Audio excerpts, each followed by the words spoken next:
Talk Shit Radio is a Kennedy Studios Productions.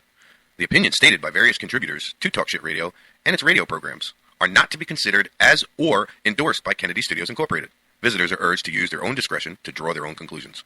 All information, products, services, and use of this website is for entertainment purposes only and personal use only. Talk Shit Radio Network does not confirm nor deny the validity or accuracy of the information contained within the website or broadcast. Any services or products provided by Talk Shit Radio Network and its host contributors should be used solely for entertainment purposes only. Hey, welcome to Talk Shit Radio, everyone. Good morning. Today is finally Hump Day. I've been saying it's Hump Day all damn week. Hump Day.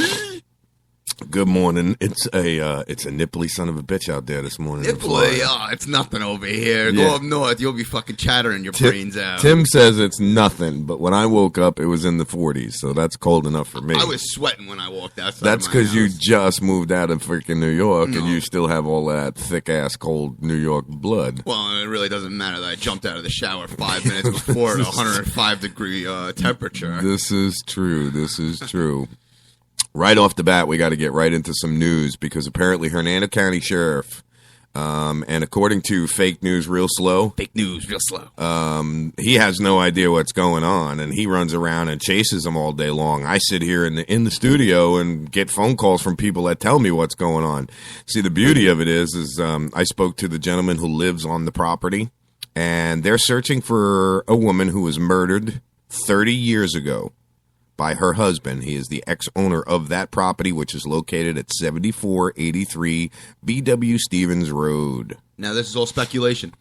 No. Okay. No, what Tom wrote.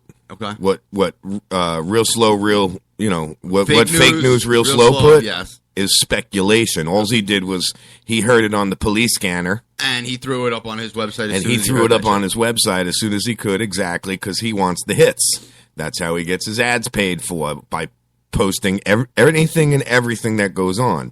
If it's irrelevant, I won't post it. If you smack into somebody, if there's a rear end crash, I don't give a shit. Tom does because it's his ratings. And that's why I say it's real fake, real fast, or real slow. Because I've known about this for days since they started. I knew what was going on. And he said it's breaking news. He said it was breaking news. Fucking news. I'm going to get somebody on the phone that actually lives on the property here in a few minutes, and they're going to explain to us what's going on. How big's the property? It's 5 acres, right? 5 acres, yes. Big piece of property. I've been out there. Yeah. I've been out there, yeah. Fields? It's a pretty decent piece of property, yeah. It's a nice place. I wouldn't mind living out there, to be honest with you. Is it woods or? It's complicated. I'll take you out there. It's complicated. It's complicated, yeah. Once they're done doing their fucking search, which I hate to break it to them, they ain't going to find no fucking body out there 30 years ago. They're just wasting manpower out there. Who knows? Who knows? I even know how they found out about the tip, but I'm not going to say nothing about that. You don't want to divulge your insight. Nope. Leave it at that. Yep. Leave it at that. That's all right. I know more about this than they want anybody to know. And if you go to Hernando County website, nothing.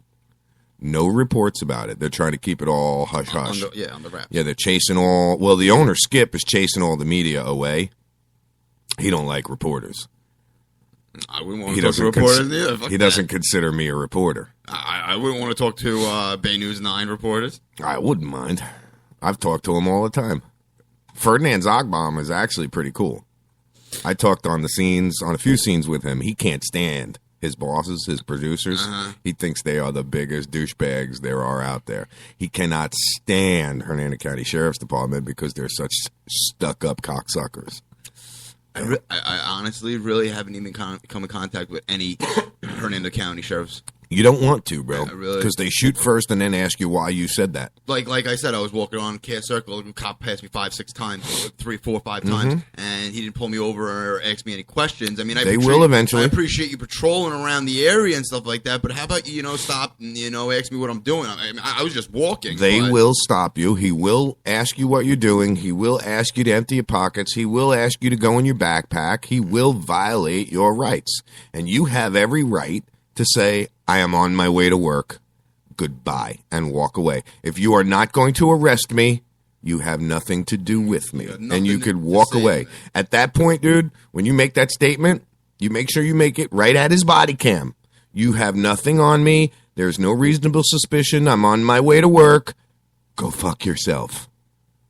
and then wave to the camera and walk away. Because at that point, if he pulls out his taser and shoots you, oh, the lawsuit's beautiful, and my lawyer would love it.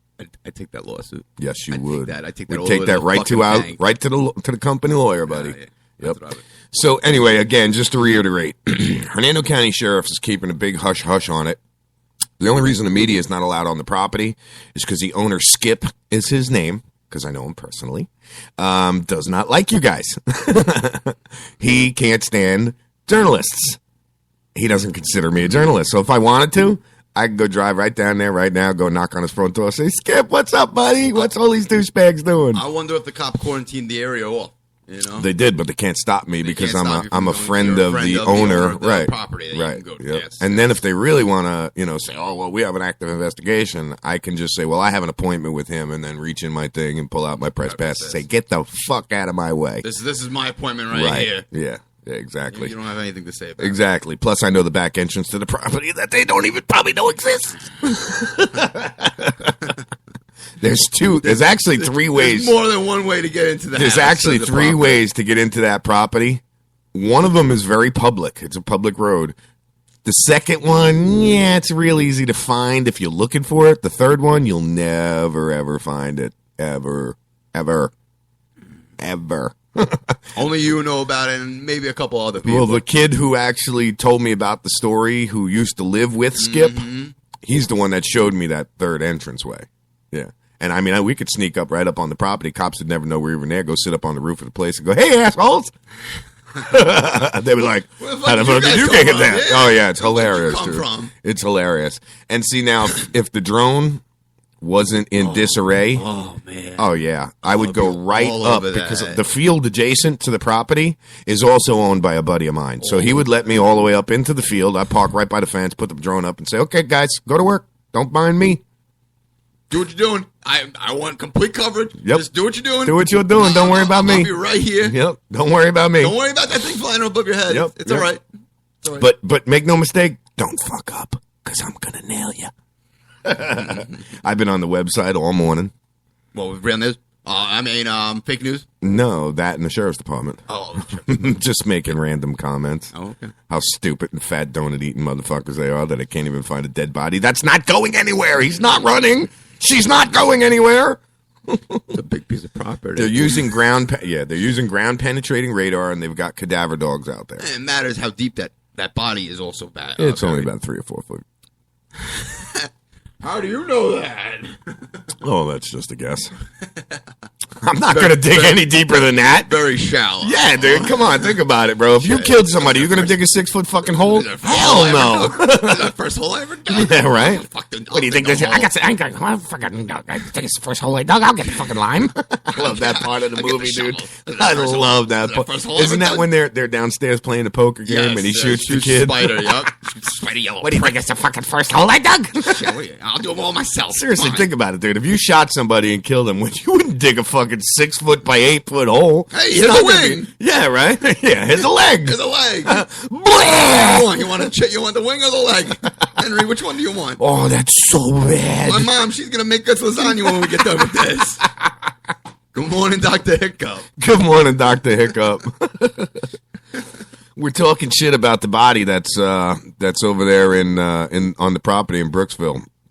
And like I said, at Which 74, well, she was on Fake News Real Slow's website. Okay. And that's his new name, by the way. Fake news, real slow. Fake News Real Slow. And she was asking questions because his site's a piece of shit and she couldn't pull it up.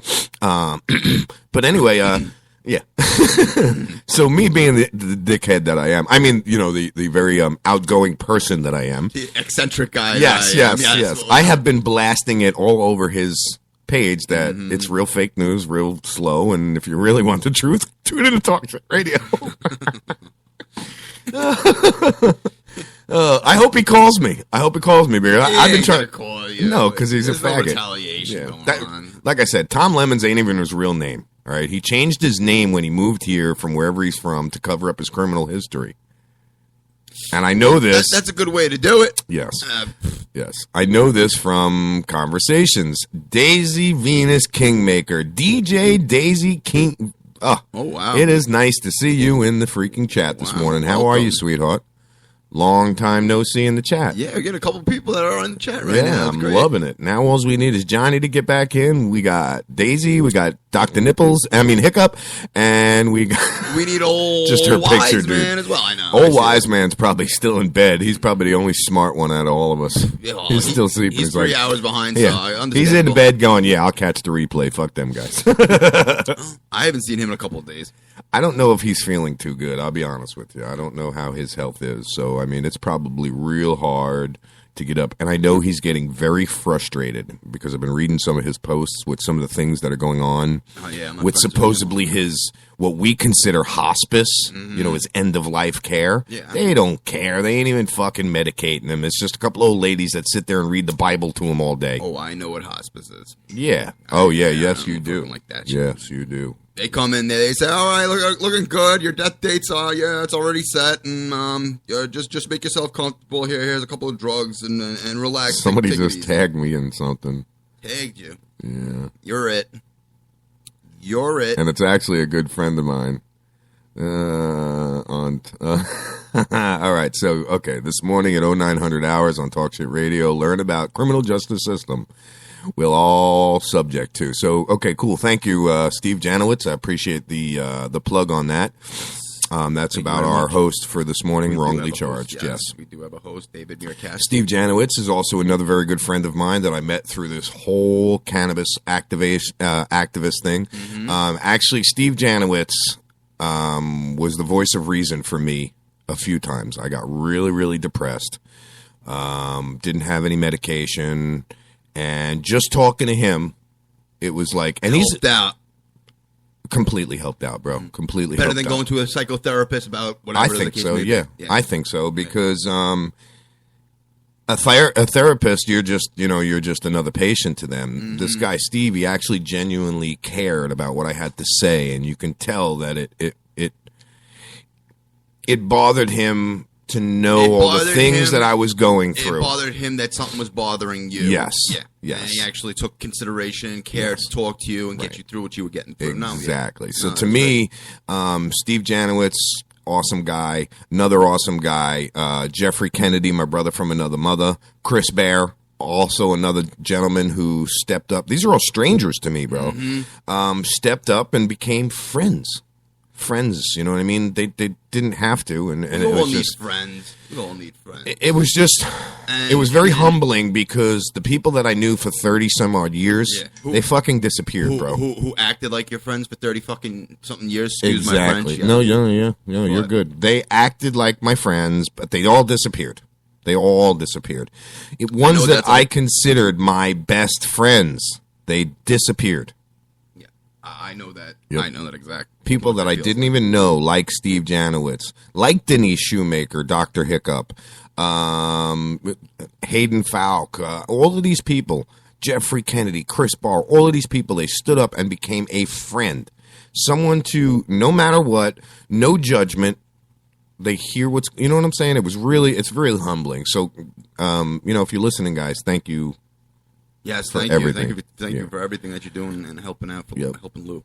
Yep. Really. You're not just helping me, brother. You're helping, it's helping you too because you're a part of this company as well. Now back to this this news story that I'm having so much fun making fun of Tom, Dick, and Harry Lemon. I'm tickling Harry Yeah. Lemon. Lemon. Go squeeze some lemons. Yeah, what's another? We can call him Tom Lime. No, we can call him Lemon because he's a fucking lemon. Lemon. He's a lemon. You know that car that you bought when you from a used car? It was a dealer? piece of It was a shit. piece of shit. That's what Tom Lemon is. He is a piece of shit. He is. He really is a vulture, dude. He's a vulture. He lives off of other people's bullshits. And I don't know if you realize, but do you remember the story that we wrote yesterday about the whole class action suit that's going on against a certain journalist? You don't remember we were talking about that story yesterday that I read about how the one news media outlet, and I'm not going to go into any names, have been reporting mistruths and all Oh of yeah, this yeah, stuff. yeah, yeah, yeah, yeah. yeah, things are right down the road. Yeah, because I'm going to go on and get every freaking body that he's ever reported to about. And blow it up. And blow it up. Blow it up. Not in a, a physical. Not in a physical way. Yeah, no. We don't have any oil or fertilizer here. Don't worry. My name's Timothy, but it's not McVeigh. I'll tell you that. I didn't even think of that, dude. I didn't even realize what you were saying at first. I'm like, oil and fertilizer. Oh, Timothy McVeigh. Oh. Well, I just spit all over myself. Did you see that? No, I didn't see that. Hell yeah, it came out all over. Let me watch. Oh, great. Now I got to put my mouth on No, that lid. I'm just playing. Oh, that sounded bad, dude.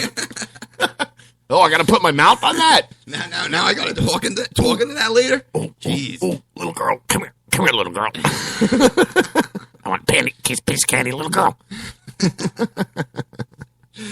Oh man. Yeah. So all this news about this this deal out there on whatever it is road there.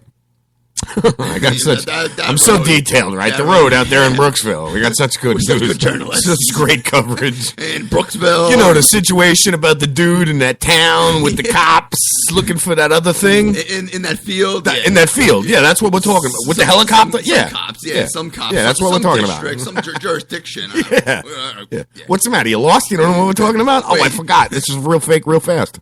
Yeah, that's exactly what it is. And I'm a fucking lemon. I mean, yeah. Anyway, everybody, like I said, I got a phone call last night from the guy who actually lives in the house. And, he hates journalists, but I'm not a journalist to him. No. So he begins to tell me what's going on. And I'm like, are you serious, bro? He's like, look at the news. You don't see anything on the news about it, do you? There's nothing reporting on Bay News 9 about it. Nothing. And if the cops are doing the search, there should be coverage somewhere. They're shunning the reporters away is what's going on. And the only reason that Tom Faggot... Because he fucking heard it on a little radio. That's he heard it on his scanner. He drives around with a scanner in his car, which, in conjunction with a CB radio is a first-degree felony. But...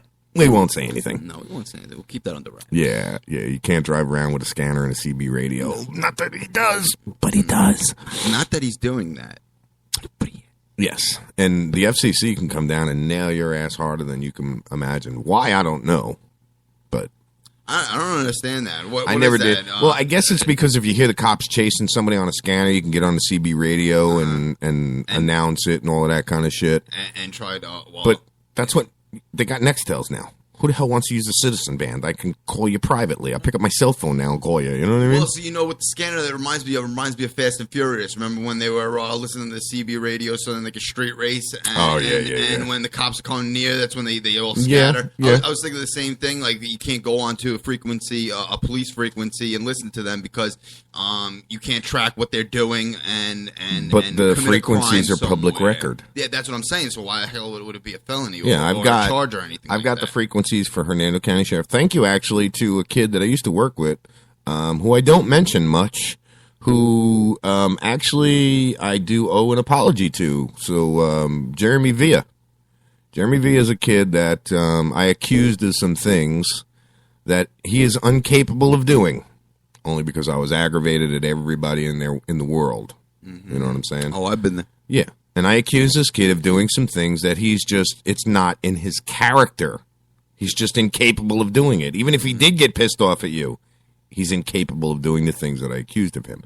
But I learned all the frequencies, the call codes, all of that stuff from this kid, Jeremy. So, and he's actually the one that I started chasing the news with. He's the one that him and I were chasing the news when the bullets started flying that day. Yeah.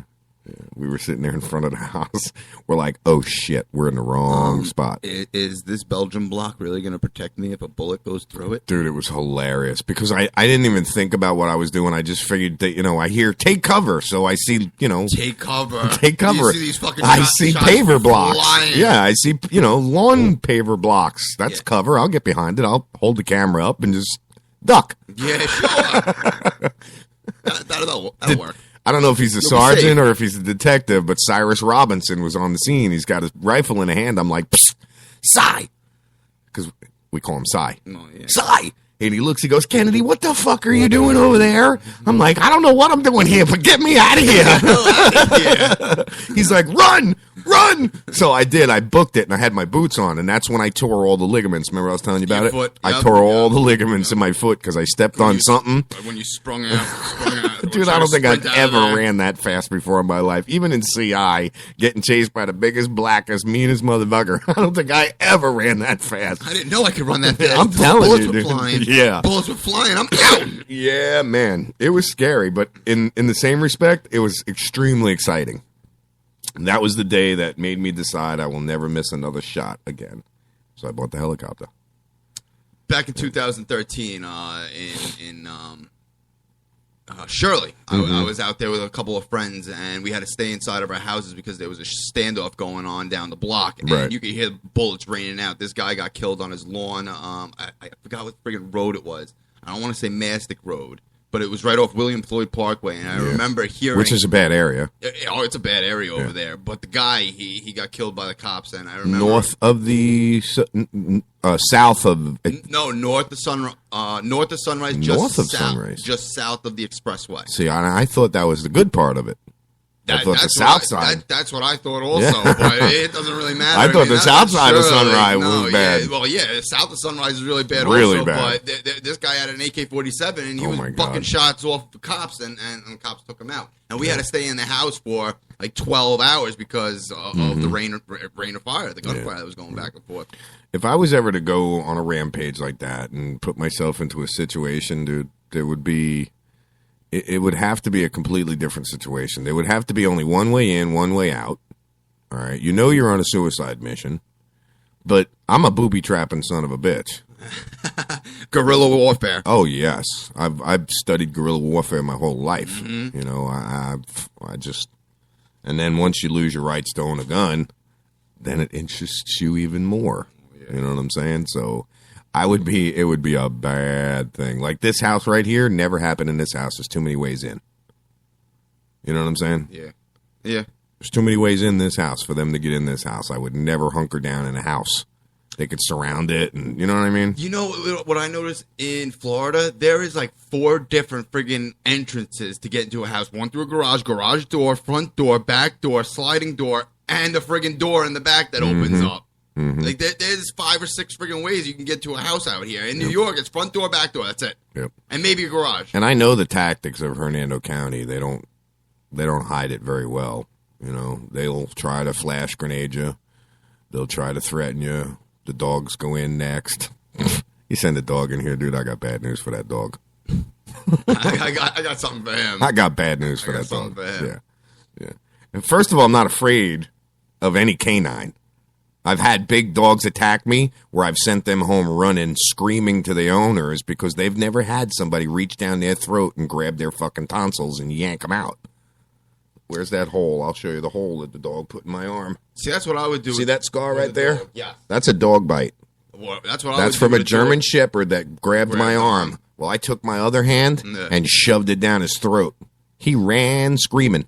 See, I would take his top jaw, and bottom jaw, and just pull it. No, That's you what just, I- that's what as I- they come what after I you, do. mouth open, Put your hand in the right put your down fist their right throat, dude, yeah. and then grab the back of their head and push. That dog will never bite another person again. I guarantee it. It'll I remember guarantee this. it. Yes. It'll remember this. Guarantee it. Guarantee it. Got a buddy Billy in New York whose dog tried to bite me, and I shoved my hand so far down his throat that it came out with blood. That dog never bit another person again. Yes. Yep. So, yeah. Canine comes at you, don't run. Don't run. Just, Don't run, just aim for that mouth. put your fucking hand down Shove his your throat. hand down his throat, and he's going to stop and go, and then run back to his owner and go, hey, fuck you, dude, shoot him. You see what he just did to me? I don't want any problems. Right? I don't want any You see what he problems. just did to me? He humiliated me. I wanted to shoot him. I threw up. I threw up in front of everybody. I looked like a pussy. Shoot him. So come 9 o'clock, we have our expert talker coming on about how screwed up our criminal system is. criminal system, And he our is here warfare, in yes. Florida, so that's the Yes. beauty of it. Yes. He is located here with us, so he knows what we're dealing with. Yes, and we have a lot to talk about with him. Yes. Because he was wrongfully accused, charged with a crime that he's. I'm going to let him tell the story about it. Yes. because, I all don't know from completely in all detail from some what it is. lunatic. But yeah. This dude was, and this guy that, yeah. Yeah, it's going to be good. Actually, Absolutely. I was really excited about this because our judicial system and our court system is corrupt. Yep. In so many different ways. Oh my God, is it ever? We also had a email from some guy. This guy. Claiming to know one of my ex guests. The email I let you read the other day about the doc. The doc. Eye Predator, all of that kind of stuff. Yes. Mm-hmm. I'm going to try and get this guy on. Okay. To see if, he could talk about it. Now, I know there's a legal case, but I don't, you know what I mean? I don't know how much he can talk about. Divulge, yeah. Yeah, but see, I don't know, man. I didn't have any problems with the doc, I didn't have any problems with him. He did what we asked him to do. Mm-hmm. We did what he asked us to do. There was no problem. And I've never heard from him again. Yeah. And actually, he helped you out with the station with here. the logo. Yeah, I didn't want to say that, but yeah, he gave me the logo we have right now. Yeah. And he said, in turn, all I ask is you have me on the show. I said, no problem, dude. We need the content. Yeah. You want to be on the show? Get Certainly. We'll put you on. And it was interesting because, some of the things he said, I've done. The eye predator and the stalking and the threatening, the cyberbullying and shit. I've done it before. I've had people create fake Facebook accounts under my name, message my friends, say all sorts of obscured things. And just me being as crafty as I am, I found out where their address was and sent a couple guys to their house. Just so happens the one was on Mount Eagle, Tennessee when I had my boys call him. Oh, my God, he's outside my house. Holy shit, this guy shit in his pants. What do I do? He's coming. He looks out the front window of his house like 100 times, all right? And in reality, I didn't send nobody to his house. Yeah, but he thought that you did. Yes, because I had a bunch of my buddies on their motorcycles riding. Yep. They were riding up that way anyway, checking in. The closer they get. Once they got up on the top of Mount Eagle, Tennessee, which he was about 6 miles away from Mount Eagle, Tennessee on I-75. That's when they pinpoint their location. I had them check in with me and then call me. Mm-hmm. Called this guy and I'm like, look, dude, you got a few options here. First of all, I want to know, is the pickup truck or the Toyota yours? He's like, what? I'm like, yeah, the two cars that are in your driveway. Cars that are on the driveway right now. What do you mean? He's like, what are you talking about? I said, well, right across the street is McDonald's corporate headquarters. My boys are sitting right there. You look out the window, you'll see. And I'm looking at the Google images, and I just pick a car that's sitting there in the parking lot. You know what I mean? I'm look out. You'll see the car sitting right there. Dude, I don't want no trouble, man. Please tell him to go. I'll take it down. I'm like, Better fucking take it down. Meanwhile, you're nowhere near his house. Tell your friends, we don't fuck around here. I'm sitting in my living room down here in Florida. You know what I mean? Yeah, it was quite funny. It's all about imitation. It's about imitation. It's about imitating intimidation. It's about intimidation. Intimidation. Yeah, intimidation, imitation. Imitation. Yeah.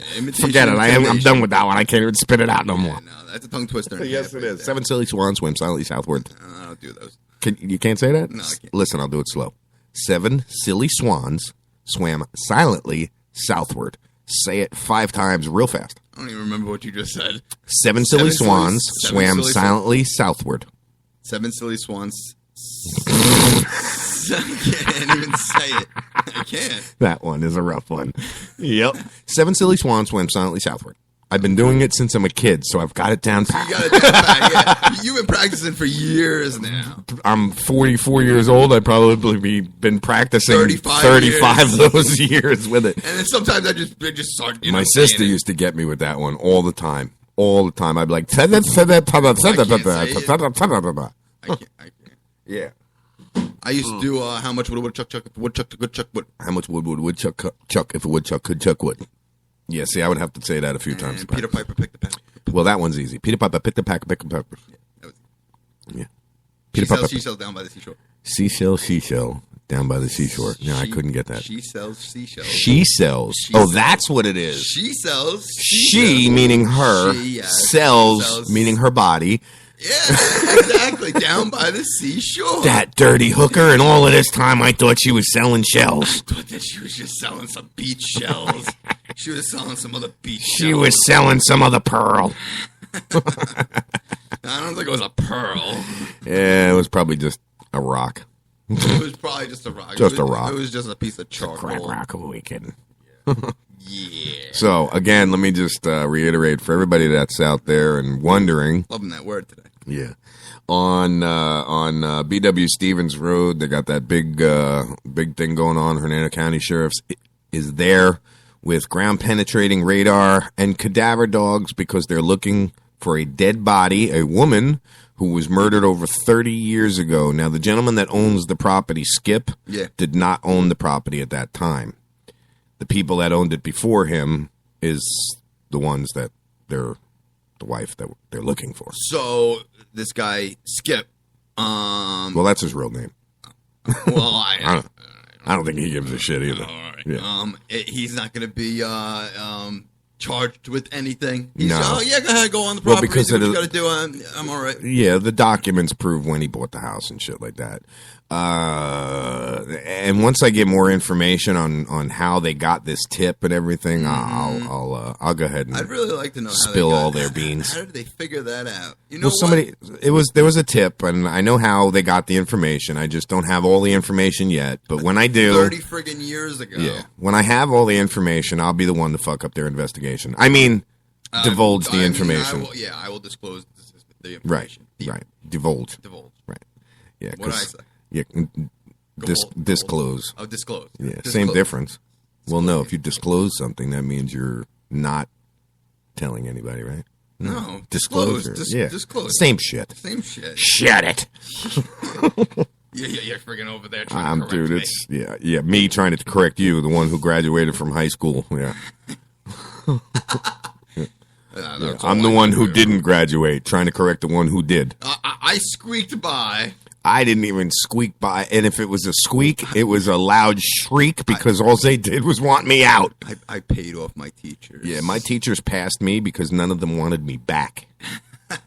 That was always my fear in school, getting left back. I did summer school several years. I never got left back Never got because left not back. one of them wanted me back. And Never got if I left can get Mr. Newhouse, who is a teacher of mine who lives up in Ocala, Florida, Mm-hmm. on the air, he'll tell you that's exactly why I got passed, because none of my teachers wanted to deal with me again. I had this one teacher that really hated me. Oh, yeah? Yeah. I think I had a bunch of teachers that really hated me. I had this one teacher that really hated me. Yeah? What happened? It was the sexual harassment teacher that told me. Oh, yeah, that I well, was touching. when you shoved your finger up the teacher's ass? I Yeah. didn't shove nothing out of nowhere. I was stretching. I was leaning back in my chair and I was stretching my arms back. She just happened to back up into my hand. She just happened to back up and She just position your happened thumb in her and she anus. just happened to be a 23-year-old fresh out of Dowling Oh College. my God! It You wouldn't have know? been my hand that I stretched out and put in her ass. I'll tell you that. I'd have been like, "Oh, sorry, I didn't mean to put my face like that." I didn't know. I Oh, got excuse me. Is that your ass? I didn't mean to stick my face right in it. the smoke up there. You do have a good sweet smelling ass. Right. Anyway, Anyway. all right. Now that we're all vulgar and we got out of hand, let's get back. I know, now that we're getting dirty, let's just get back to the real Let's news. get back to the fake news. Real, Fake news real slow. fast. Real fast. I don't care how slow it is. It's fake news. Yeah, it is fake news. Oh, I don't want to call him. What am I doing? Oh, wait. Call him on my cell phone. I'm trying to get my little buddy's, this is actually my nephew's phone number, so we can call him up and break his balls and say, "We know you did it." You did it. Even though he wasn't even an itch in his daddy's pants back then when it happened. Yeah, I don't think his dad was even an itch in his dad's pants. Well, 30 years ago, yeah, Mikey's 40. Yeah. He was still So a he was baby. old, but- yeah, yeah, he was a baby, but still. He was an itch. He was an inch. Oh, he was more like herpes. That shit stays with you. Yeah. That shit stays with you. All right, so we're calling him right now. He better answer. I'm going to kick his ass. I'm gonna answer. He's probably still asleep. I'm going to wake his ass up. I'm going to call him and call him and call him. He better be listening. Hola. Hola, señorita. All right, so we're calling the gentleman where I got all this information from that used to live on the property. Come on, you little son of a bitch, answer. He's like, oh, I know you're calling. Yeah, I'll message him. Pick up the fucking phone. It's me calling, jackass. He knows it's you. That's why he's not picking up. I just messaged him on his cell phone, so now he's getting the. Your call has You been son of a forwarded bitch! to I'm just gonna keep voicemail. calling him. Nice. Just blow up his phone. I'm just gonna- We want coverage. I'm just gonna keep calling you, little ass, till you fucking answer. I know he's probably sleeping, little dirtbag. Telling you, It's I'll, 8:30 right now. yeah, I'll spend the next half hour getting this little son of a bitch on the phone. Hello? Hello? He's like, Uncle Lou, you're a dick. No. No. Bastard. It ain't gonna go through. He's usually up listening. Yeah, that's why he's not Your picking call up. has- Because he is Yeah, he's listening. like, fuck you, I ain't getting involved in this bullshit. I don't want no part of it. Here, I'll send him another message. You little fucker, I just tried calling you on the air. And you didn't answer. You love the way I talk to people. That's the messages I send. Oh, well, look, the police officers are actually doing something productive. What? Where? The What? police officers are rescuing a kitten from a storm drain. Oh my God! Is They're that really- here? Yeah. Here in Hernando? No, wait. This gonna is say. Tampa. Oh well. A group of police officers. How many police officers does it take to save a kitten from a storm drain? The whole force, because whole they all force. want the They recognition. oh my God. Yo, there's like 6-7 people and 4 other cops trying to help out, get this kitten out of the storm drain over here. I'm gonna post this. That's actually. funny. And I just saw this on Bay News 9. That's why I figured I'd pick it up. That is too funny. Too funny. We're getting closer and closer to our guest calling in, and I'm really looking forward to this because of the subject. Mm-hmm. We're not going to get too deep into his book. No, because it's not released yet, it's right? not released yet. Yes. Yeah, it's not released yet. But he's going to tell a story, and he's Going to skim the surface. going to skim the surface, scratch the surface of our judicial system, our court systems. How do you say it? Judicial? Judicial. Okay, I always screw that one up. Judicial. Judicial. I usually say judicial, I but I say 2 J's. Judicial. judicial. Yeah, like it's some kind of Hong Kong Fooey shit. I will use my judicial on I will you. use my jujitsu. I mean judicial. You know what the worst due process state is? It's Pennsylvania. Yeah, you think so? Um, I thought it would be massive 2 shits. No. Pennsylvania because of the Commonwealth. Well, that's why I figured Massachusetts probably the Commonwealth, too, yeah. same thing. But you have a preliminary hearing. Your arraignment. Do they still wear the funny wigs in the courtroom? No. Okay. But they do say, "Hear ye, hear ye." Get the hell They out of do here. say that. That'd be it. I'd be on the They- floor and they- getting thrown contempt of court because I'd be laughing my ass I off. never heard that before until I was there. And they say, "Hear ye, hear ye." Now presiding. I want to Judge- get a hold of one of those wigs and wear it to my next court date. What do you think? You think that'll go over good? Oh, that would go over great. That'd be And then funny. you should wear a robe. What do you call them? They're called the magistrate. I don't know. Wigs? Yeah. I need a wig. No, the dudes that wear the wigs. The magistrate. The judge dudes. The judges who wear the wig. Yeah, I don't. that would be hilarious if I walked in with one of those. But your arraignment, like in Pennsylvania, Mm-hmm. is in the precinct. Like here, when you're booked, you go into the precinct, Right. And you wait to go to court. You have your arraignment while you're in the cell in the precinct of Pennsylvania precinct in the cell. The judge comes to you through the bars and gives you your bail and stuff like that. And then you got to wait a month until you get your preliminary hearing. It's such a slow process out there. Such a slow process. I hate it. So, that's crazy. That is funny. I just I like the fact that they say hear ye. I would freaking hit the floor laughing. I never heard him say that before. I thought, Dude, it was I hilarious when would they said die. that. That would just kill me, bro. All right, so we got 20 minutes. Let me get a couple commercials going. This is where we can have an uninterrupted interview. Yes, with David Meerkat. So stay tuned. David Meerkat. Author. Yes, author of the book called Wrongly Charged. Yes. So, Talk Shit Radio Network, Talk Shit Radio will be right back in about 3 minutes, so stay tuned. I I didn't believe it. Neither did I. No way could you professionally remove unwanted hair, pain-free, and at home. My thoughts exactly. Remove my face and body hair without expensive, painful office visits? Not possible. Great minds think alike. Until I tried No Pro. Wait, you tried No? Yes, and it works. I use it on my face, legs, bikini line. We're BFFs and you didn't tell me about No? Here, this is my new No Pro. The most powerful No made. Custom treatment levels, less hair in less time, perfect for any skin type. Try it. No hair, no pain, no time-consuming expensive office visits? No, and no. For a limited time, you can try No Pro risk-free. You'll also get the facial kit and a travel case. Get weeks of long-lasting results. That's it. I'm getting a No. Great minds do think alike. Try No Pro risk-free by calling 800-953-2993. 800-953-2993. That's 800-953-2993. 800-953-2993.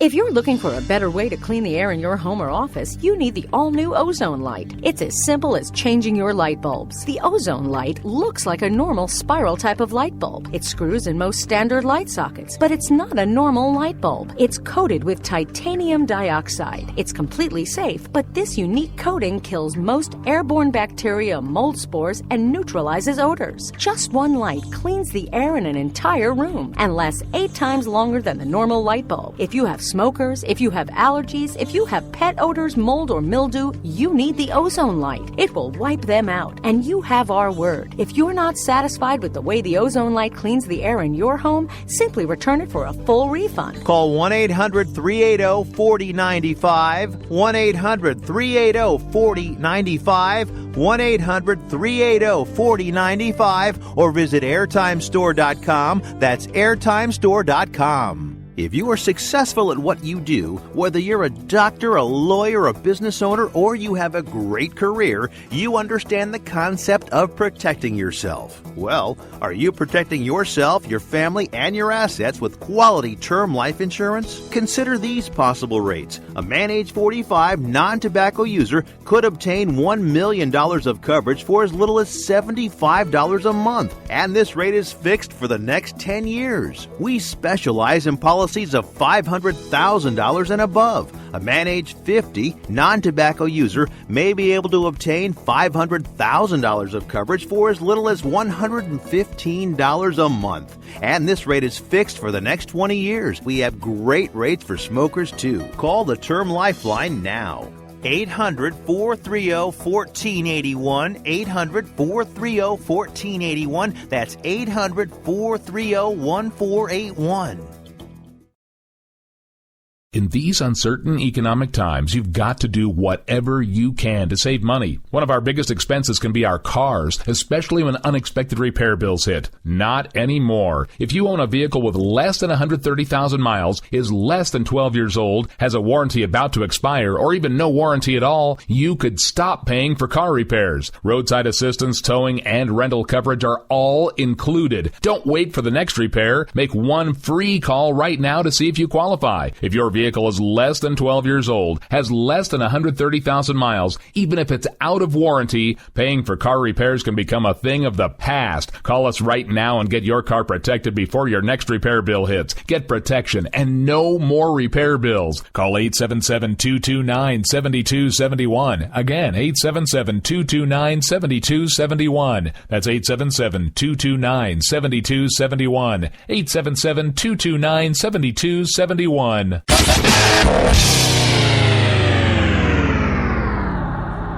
Hey, welcome back to Talk Shit Radio. Hear ye, hear ye. We're back. Now presiding. Presiding.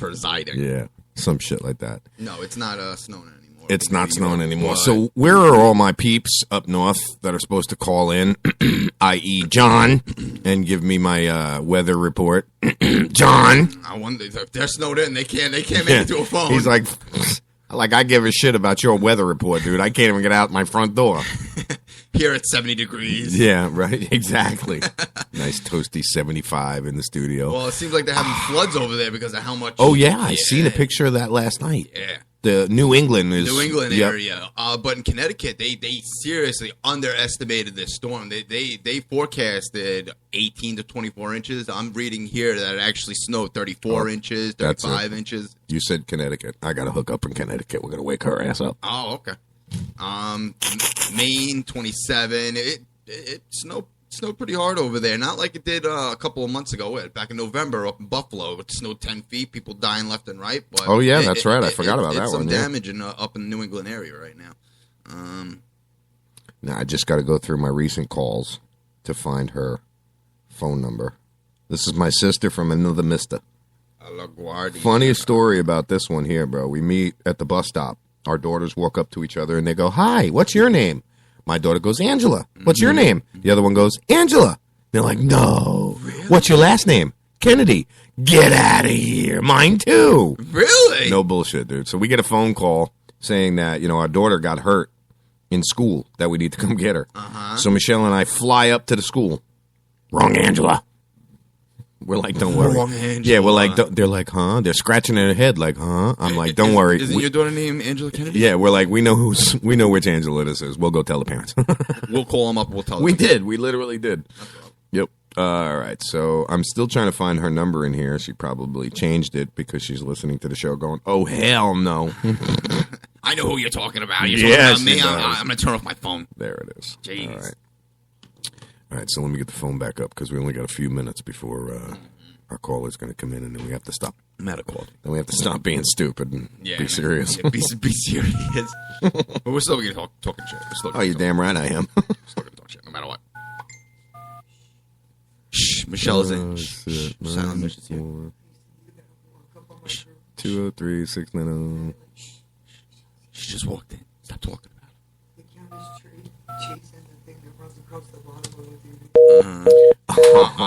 See, she changed it. She's like, nah.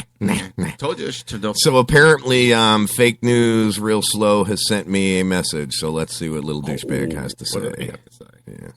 Fake News Real Slow. Yeah. Oh, I got some timeline review shit first. He's a friggin' lemon. Yeah. Fucking CB, stop talking about me. I'm gonna sue you. Sue you. Go ahead. Do it. Do it. I dare you. Divulge your real name. Hey, Lewis. I don't know.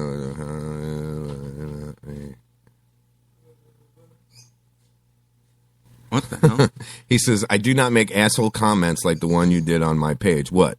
You mean that you're a fake ass journalist and that you make money on a glorified blog? That you have been reporting bullshit news, I'm more mature than that. Let's see what else. You report bullshit news. You make up lies. Your real name is not Tom Lemons. You changed your name to cover up a criminal history. Let's see what else. You want me to go off, douchebag? You want to start with me, Mr. Lemons? You want to start with me? I will finish with you. Okay, just do yourself a favor. Okay, do yourself a favor. Forget you even know me, pal. Forget you even know me because I'll bury your ass out in that same fucking field that they're looking for the body. And tell them where I buried you. You want to play games with me, pal? I'll make stupid ass comments. Let's see what he replied. Lewis Kennedy, do you work for the sheriff's office? You haven't received anything at all confirming who they found or who they're searching for. Yeah. But I know the owner of the property. Do you? Do you? Bet, and this is what I'm typing, I can get on the property before you. It's a race. So, Mr. Fake News Real Slow wants to challenge me, huh? That's good. That's what I've been waiting for. Got his attention. Yep. Got his attention. Mr. Lemon. Mm-hmm. You're a lemon. You're a bomb. Yep. You're a lemon. I love it. It is called Talk Shit Radio because that is what we do, dude. And pro our name. Yeah. I'll put in a little information about Tom, okay, he bought the website from an old man who started it years ago. He is not a journalist. Tom sat in front of his computer, printed up a picture of himself, put on journalist on it, laminated it, and said, I'm a reporter. And tagged and then ran around with like a press pass, like your actual press credentials from an actual media source. From a place where when I post stories, they go internationally. All right? The difference is that you're a fraud, dude. You're a fraud, and everybody knows it. You're what's considered an ambulance chaser. I was going to say that. Yes, that's all you are. You're a schmuck who makes money on a blog. You're just like the insurance companies that are chasing ambulances and fire trucks to get the fucking the clients, I guess you would say. So now I'm going to reply. I don't know what your problem is. My problem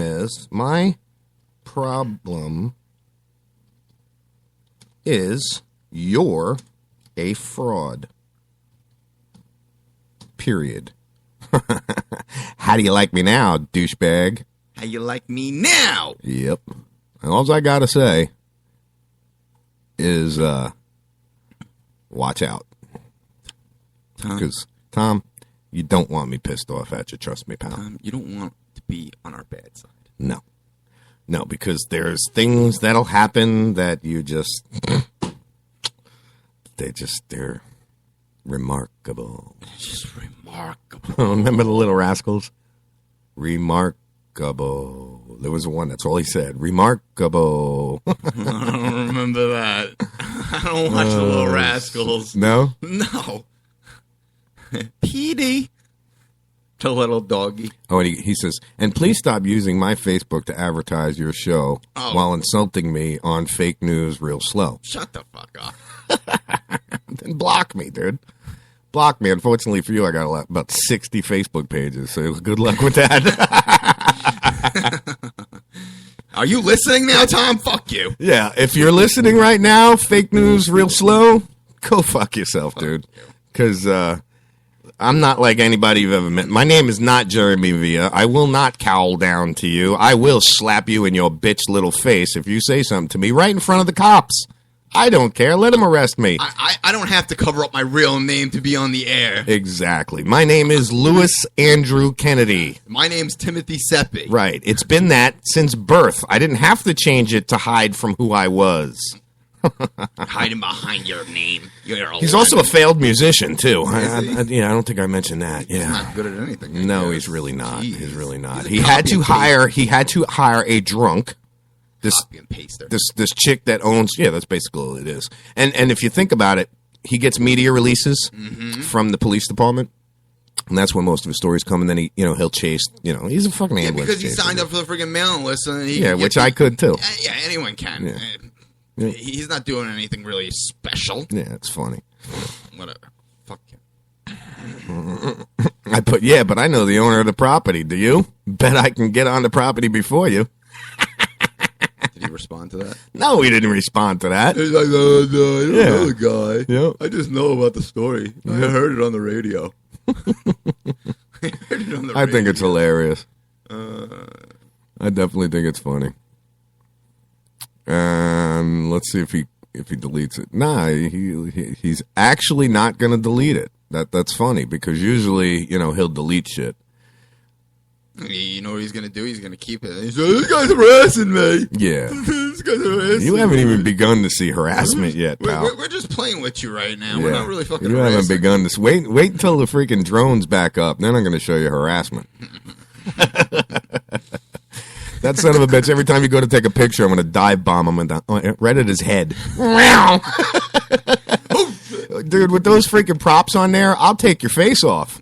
I've got carbon fiber props that spin about 30,000 RPMs a second, dude. Chop your nose off. They will take. I got hit in the finger with it already. You'll look like Michael Jackson if those props hit you. I'll do what's his name? The ear biter. What's his name? Mike Tyson. Lop a little ear off. Oh shit! We'll call him Tom Lemon's fake news, real deaf. Real deaf. Real deaf, not death. Real Deaf. Deaf. Yeah, because I chopped his fucking ear off with my helicopter. And can you hear me now? You know the best thing about it is every idea that I've ever come up with, Tom's tried and failed at. He had this show that he put on once a week, these videos. They don't go up anymore. He had this idea to go on the radio. He advertises it, but they don't want him. I spoke to the radio company. They don't want nothing to do with him. So, yeah. That's why he has his own little fake news, Real Slow. That's what it is. It's nothing but a blog that people actually give this guy money to put a picture of their business up on a blog. A blog. You want real advertising? 24 hours a day, 7 days a week, we broadcast. And 24 hours a day, 7 days a week, I'm going to continue to down your sorry ass, Mr. Lemons, because you're a piece of shit. Ooh. Officer. Off the tires? Yeah, let's see about that. So, yeah, this is, I bet you Dr. Nutt would have a ball with this. He'd be like, Lou, you're eye predatoring. You're eye predatoring? Yes, you're eye predatoring. You're bullying. You're hazing. You're bullying. I'm gonna drop a slip on you. Yeah. I'm telling. I'm gonna be mad at you. I can't wait to see him out on the street again. Let's see what happens. I guarantee he doesn't even have the balls to come up to me and say something to me. Wow, there is really nothing on fucking Bay News 9 right now, man. I noticed that. I definitely noticed that. Yeah, it's funny. I can have dude. We could just cancel everything we got and talk shit about Tom all day. Yeah, we can just sit there and talk shit about Tom all day and fight with him back and forth. Yep, he's funny. He cracks me up. I never liked him from the beginning.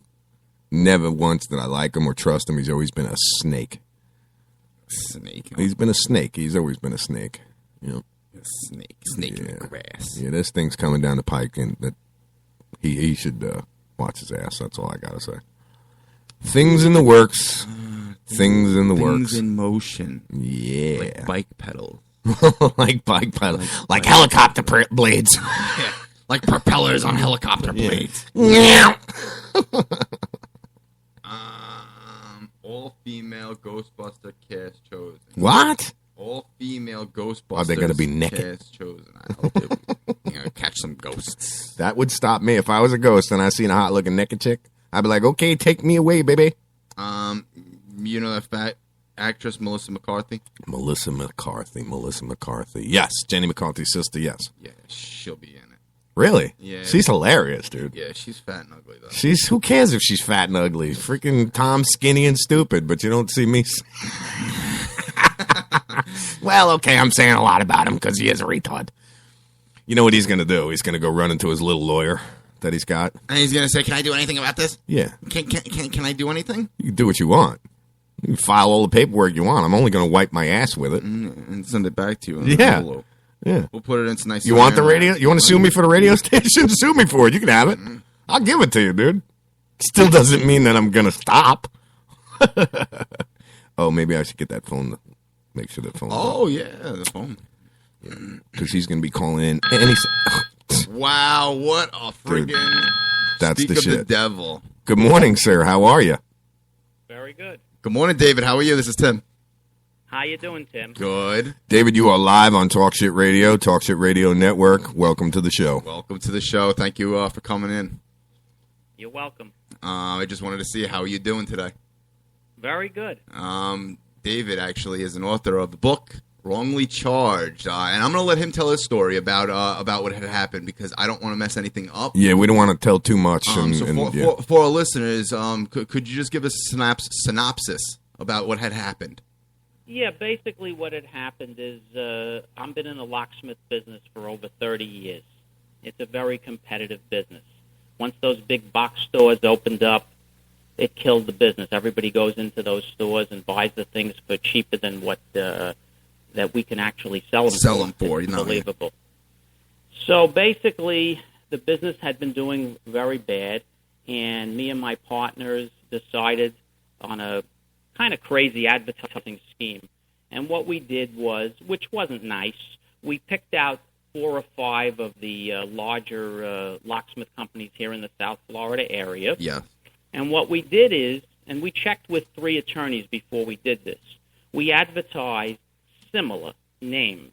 Mm-hmm. So, for example, if the name of your company was ABC Lock and Security, we advertised ABC Locksmith. Okay. And we were able to infringe in a way on some of their customers, Mm-hmm. Of course. which in most cases is a civil matter. If somebody infringes on a trademark or an idea, it's a civil matter.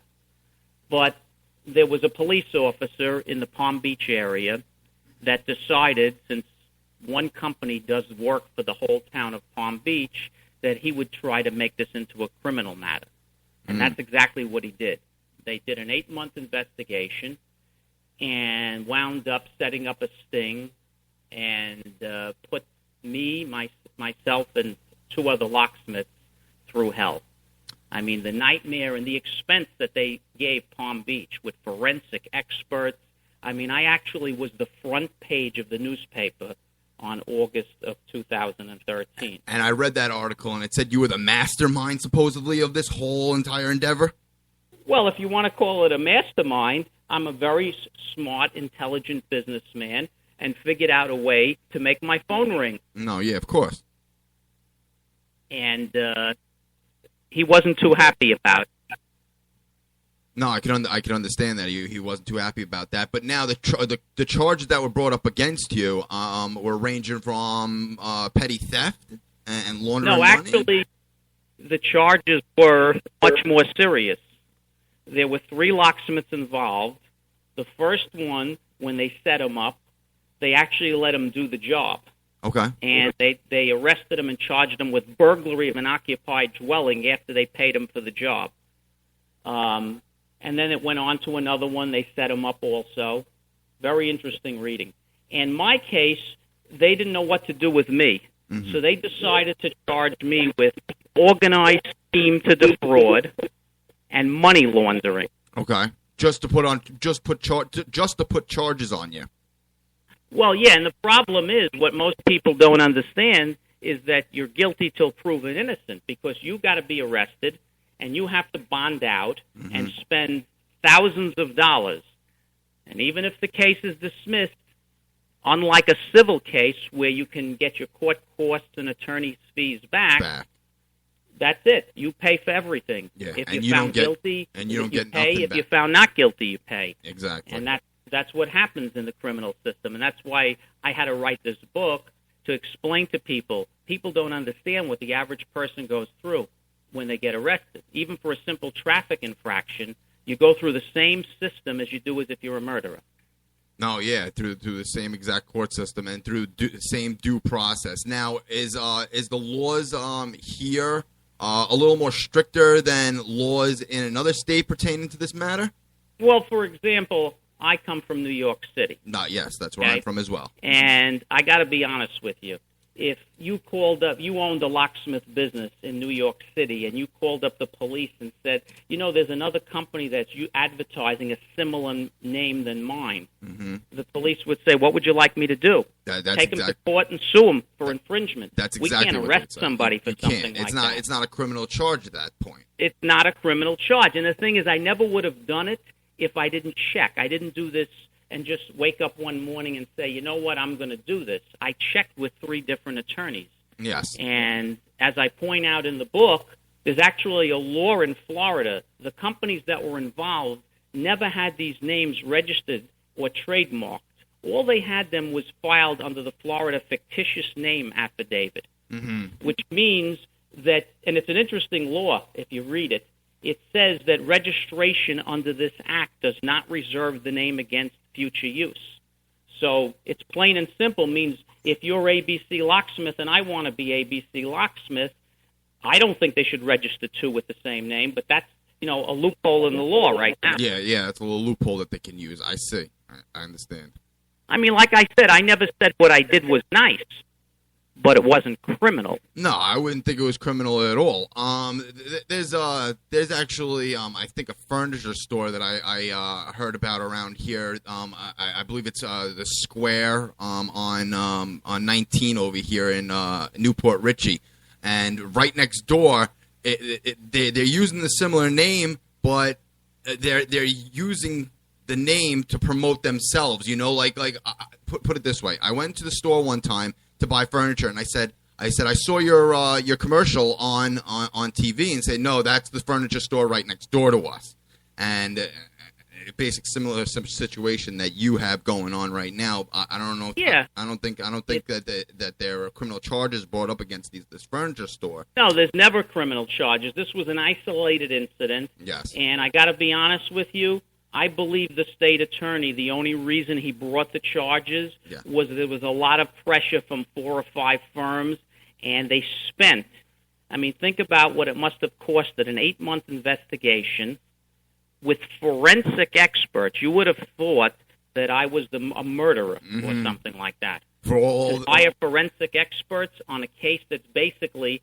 I mean, everybody I've explained the story to said, why were the police involved? It's a civil matter. But unfortunately, I learned a good lesson, and that's why I wrote the book. People are going to be amazed to read about exactly what these police did and how they set us up. And they accomplished really nothing after spending millions of dollars. The conclusion of the book is amazing, that they spent all this money. And basically, they did what they accomplished. They taught us a lesson to keep us away from their friend up there in Palm Beach County. No, yes, I understand. Now, there are people sitting in jail for crimes that did not commit. Is that correct? Oh, yes. I have a whole chapter in my book that the Innocence Project has actually helped get people out of prison that have served 20 years in prison for crimes they didn't commit, thanks to the new DNA evidence that's available now. They didn't have that evidence available years ago. Years ago, yeah.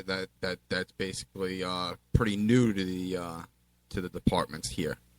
I would think. Why do people plead guilty to crimes that they didn't commit, though? Well, it's an interesting story. You know, we had a judge here in South Florida, and she was pulled over in Boca Raton, and somebody observed her drinking, or she was, erratic all over the road, and they pulled her over, and she wouldn't get out of the car, and she gave the guy a hard time. I have a whole story about that. And this was a judge you're talking about? Yeah, this is a judge. She's still a judge. Yes. It's amazing. And, the problem is that the laws are different for judges, but for the average person, here's the problem. If you're charged, let's say, with grand theft, and it's your first offense, it sounds like a big charge, but grand theft in Florida is $301 shoplifting charge. And you go to court, and the state can offer you as little as probation and maybe a little restitution. Mm-hmm. Now, here's the funny part. They will ever give you that if you say, you know what, I'm going to go for a trial. I want to, hear my day in court. And what happens is, if you refuse the plea deal, they won't offer you the probation. If you're convicted in Florida for grand theft, it's up to 5 years in prison. Wow, yeah. I've never heard of one case where someone went to a trial, other than this judge, that was found guilty and didn't get any sort of jail time, because after all, it's an expense to the state. So that's why they punish you, basically. But being that she was a judge, she got off light, is what you're saying? Well, what happened was, it's interesting. She was offered a sweet deal. She was offered a misdemeanor to plead guilty to 1 count, and she would have got a 6-month suspension of her driver's license and a little community service, and maybe go to a couple of AA meetings. Mm-hmm. She went to trial and lost and was found guilty on both counts, and the state had asked for a minimum of 30 days in jail. After all, she went for trial. She didn't take the plea. No, yeah, and she blew trial. She got 20 days house arrest, which is no big deal, and you can still go out to do your things, and she got a 12-month suspension of a driver's license, and that was it. But if it was you or me, we would have definitely went to prison for a year. Well, I actually am a convicted felon, actually. I had a DWI incident, and I spent 8 months in county because of it. So this judge, because I copped out, I took the deal. Instead of doing a 5-year felony probation, I took the deal, and they gave me a year, but 8 months is what I did because of good time. Wow. Good behavior. On a first offense? Second offense. Oh, second. okay. That's exactly why. Because it was inside of a year. That's the problem. It was inside of a year. My first offense, I got community service. I didn't do the community service, so they put me on probation, and I got arrested again for another DWI. So that really didn't help me out, with the prior. Well, see, when you're on probation in Florida or any other state, people should also know.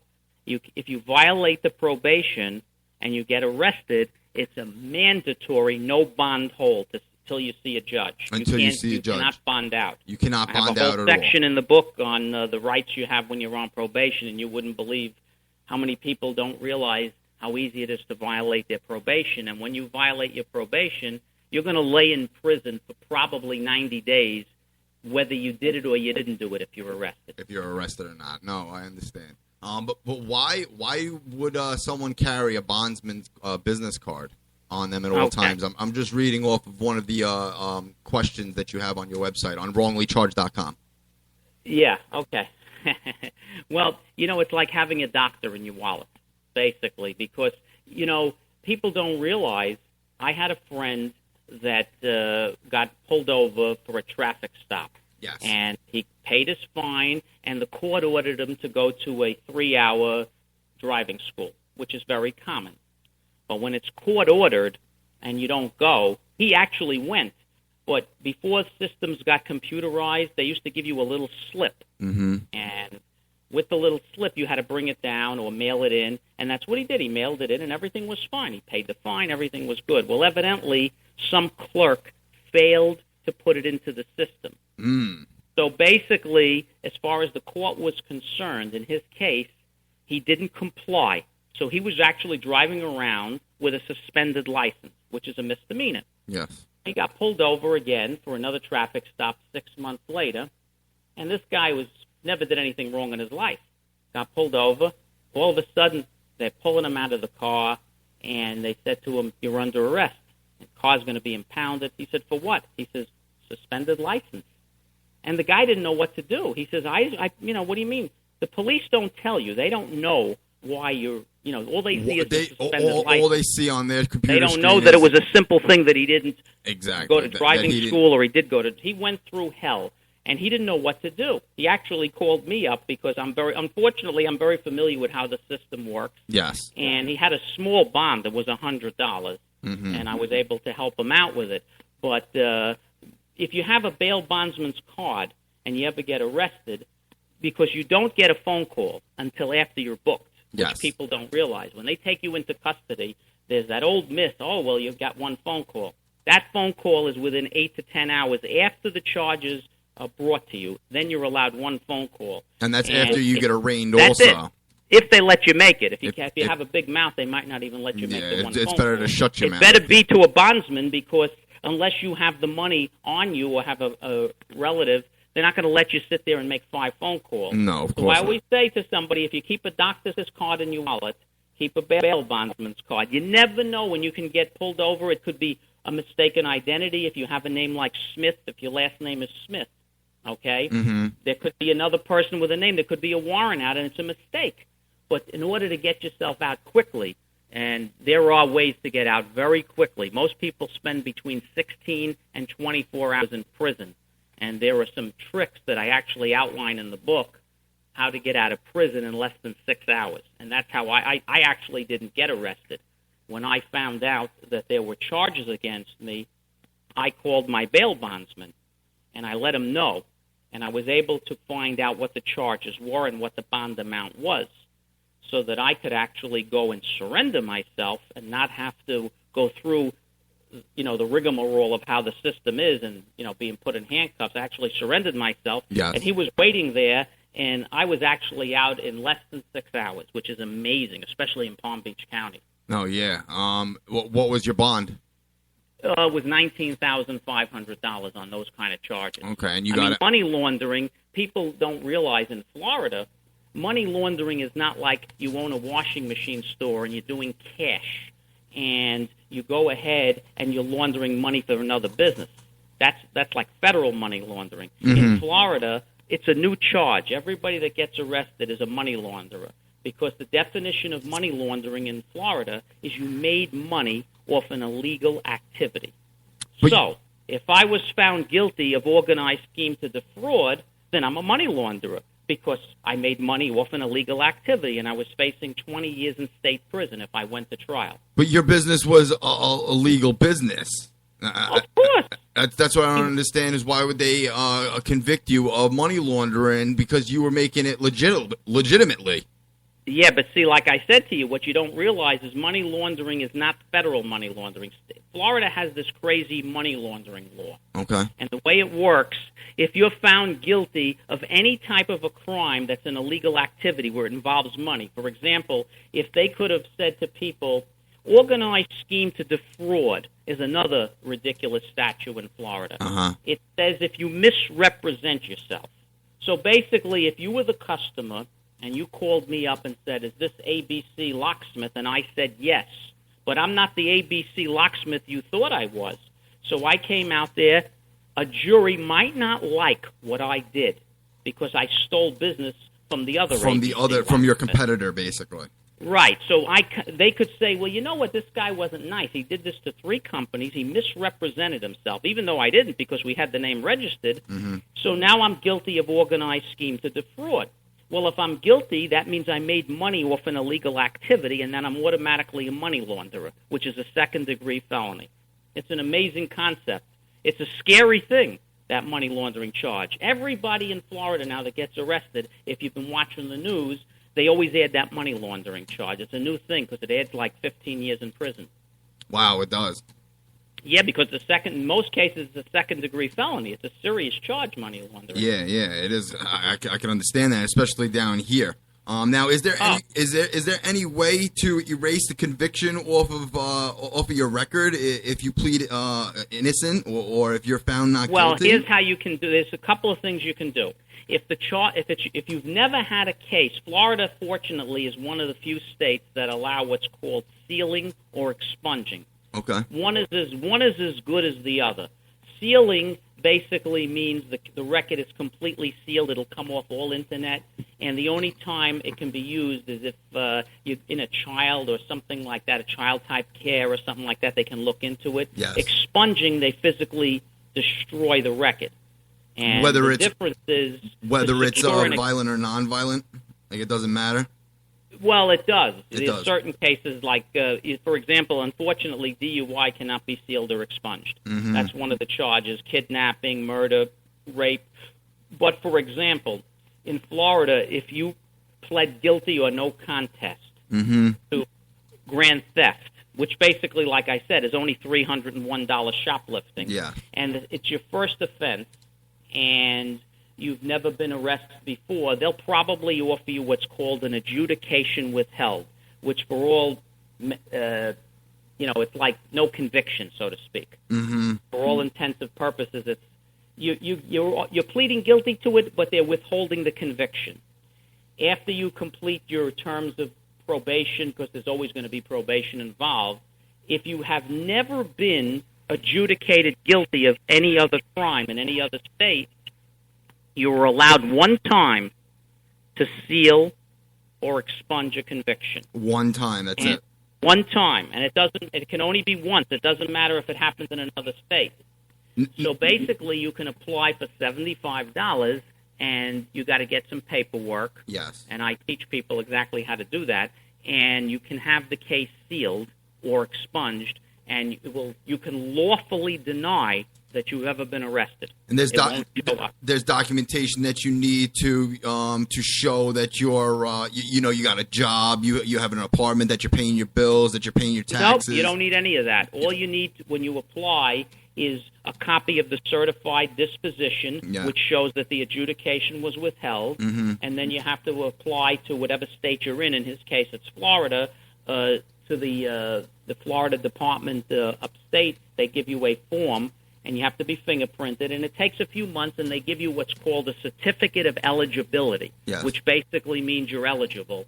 And then it's just a matter of, paying an attorney a few $100s to go to court. and then you can have it sealed or expunged, and then it comes off the internet I see. completely. And you can legally carry a weapon or do anything you want if a case has been sealed or expunged. There's no restrictions. There's no restrictions because being a felon, you cannot own or carry or have any kind of weapon. Well, there's exceptions to that also. I have a whole chapter about when I was a young little guy, did something wrong, and in New York, I had a criminal mischief charge against me, which at that time, and it's just mischief. Years ago, it was considered a felony. Yeah. And New York is a non-expungement state, unfortunately. They're one of the states you can't expunge. But there are other things you can do to get your civil rights restored. And Florida is a funny state. I had a case against them where I had actually got my weapons license, and it was taken away from me. And I challenged them, and I beat them in a landmark decision. Because my civil rights were restored in New York. They were restored in New York. Ago. Okay. Now, when you moved down here, that criminal mischief charge followed you through for your case, yeah, right? Unfortunately, if you get arrested in New York, you can't seal or expunge it. And the funny part of it is that because it happened in New York, I could never seal or expunge something in Florida. No. Because New York is a non-expungement state. So technically, I was adjudicated guilty. They don't do withheld either in New York.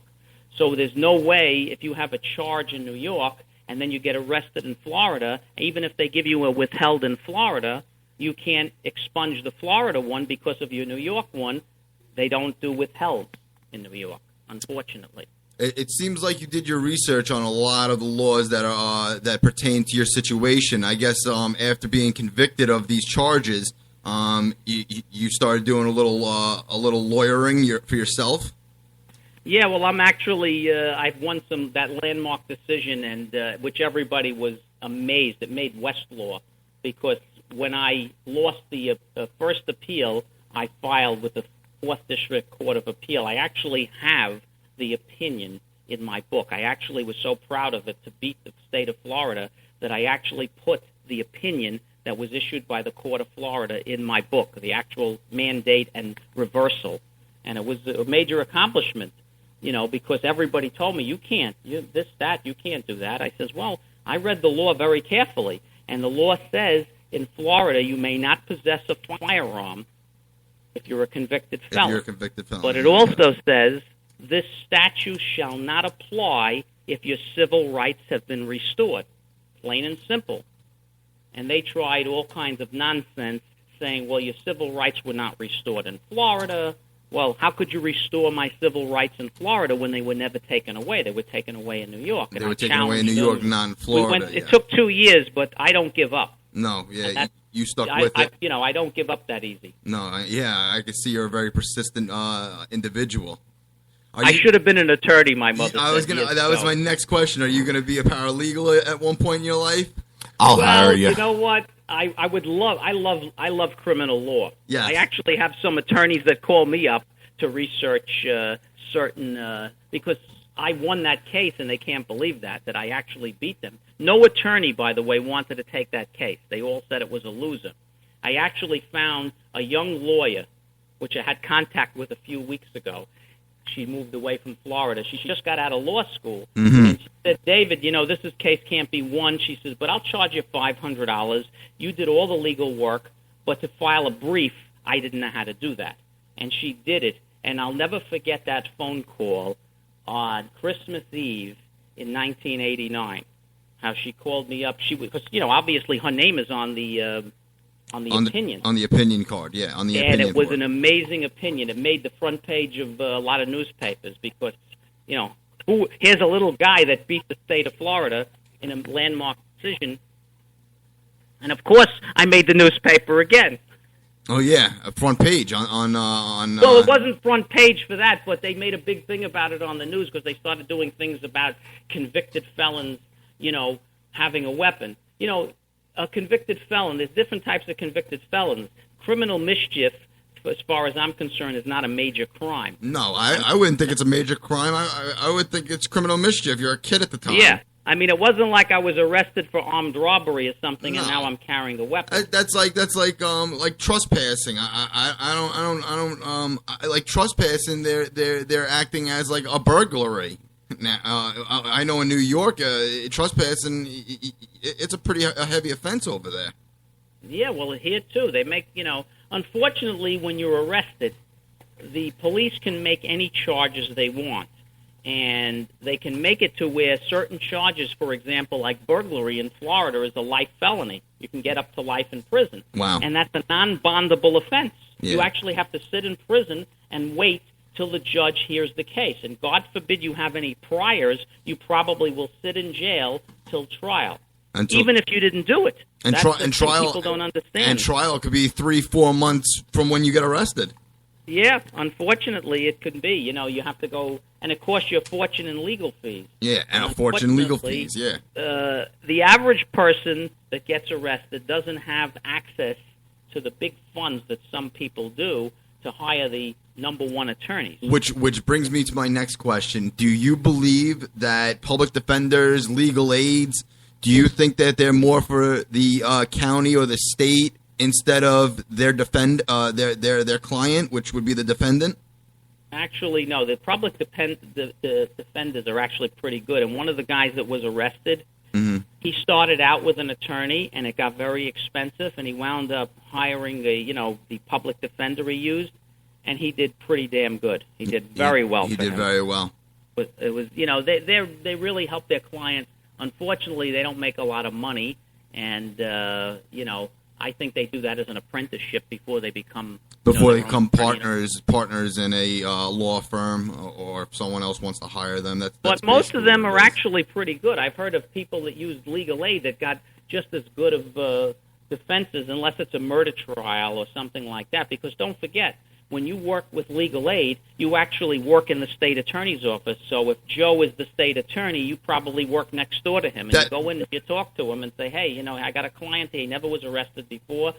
So they actually do pretty good. That's exactly what I was thinking. I mean, the public defender and the prosecutor, they're having lunch every day. They see each other every day, and they shoot the shit.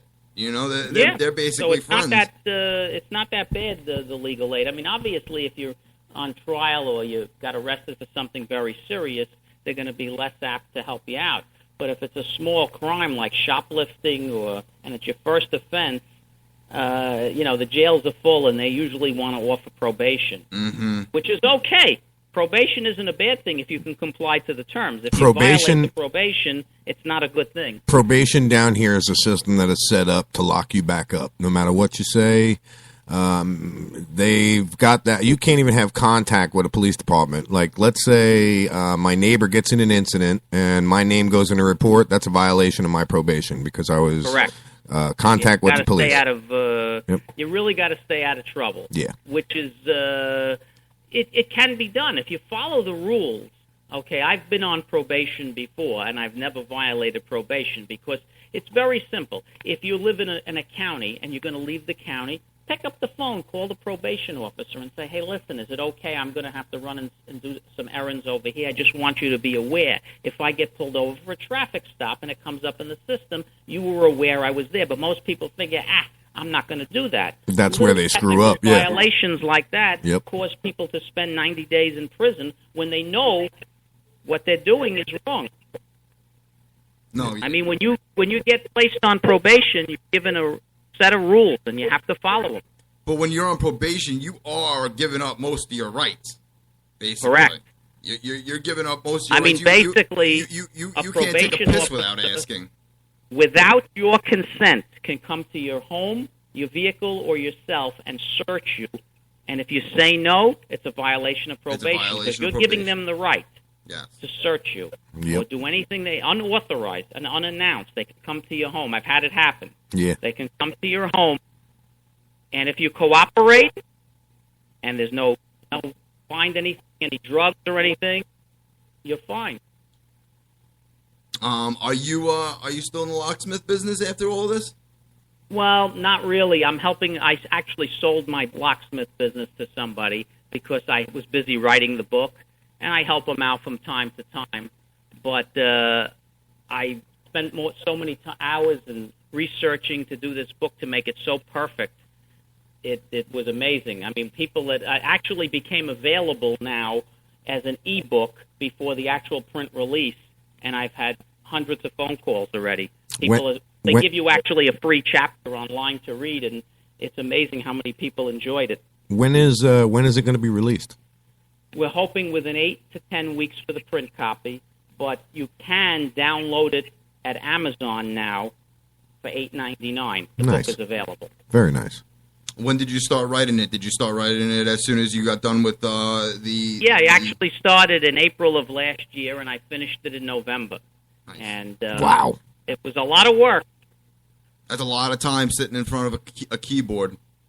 Well, I wanted it to be not just a story about what happened to me and the two other locksmiths. I wanted it to be a book to help other people understand that what the average person goes through when they get arrested, from the time they're taken in to the time they're booked, and how they're treated, and how beautiful it is inside the jail, and how nice you're treated. How beautiful it is inside That's the jail. funny. Don't you love those trays? Well, you know what's funny? I said this, and I put it in my book. I said every judge, should have to go through the system, as I call it, one night, just so he could see what it actually takes to go through from the time you're booked to how they treat you. I agree with you how there. filthy and dirty Yeah. it is inside there. But I don't think it should just be the system. I think the judge should have his house raided, be forced on the ground at gunpoint, have a boot slammed on his head after he's in handcuffs, have his wife thrown in handcuffs who's disabled and slammed on the floor, and then and only then here in Hernando County and Florida will they have an idea of what their stormtroopers do to people. Yeah, well, the problem is that, like, if you want to be an attorney or a doctor, you have to intern.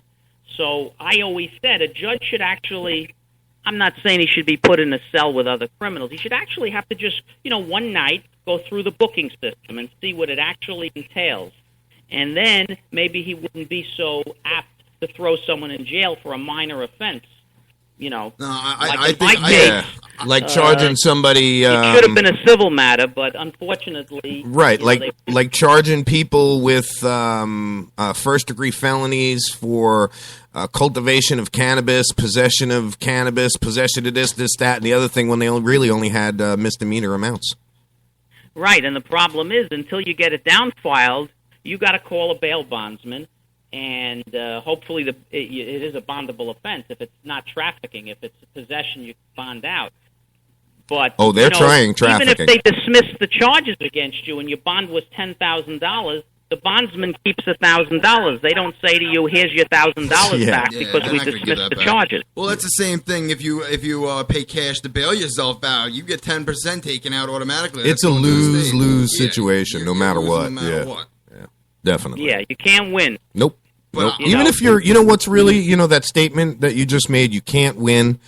Even if you are not guilty, and in your case, you weren't guilty of anything, even though you won the case, you didn't I was win. guilty of being a nasty businessman. That's what I was guilty of.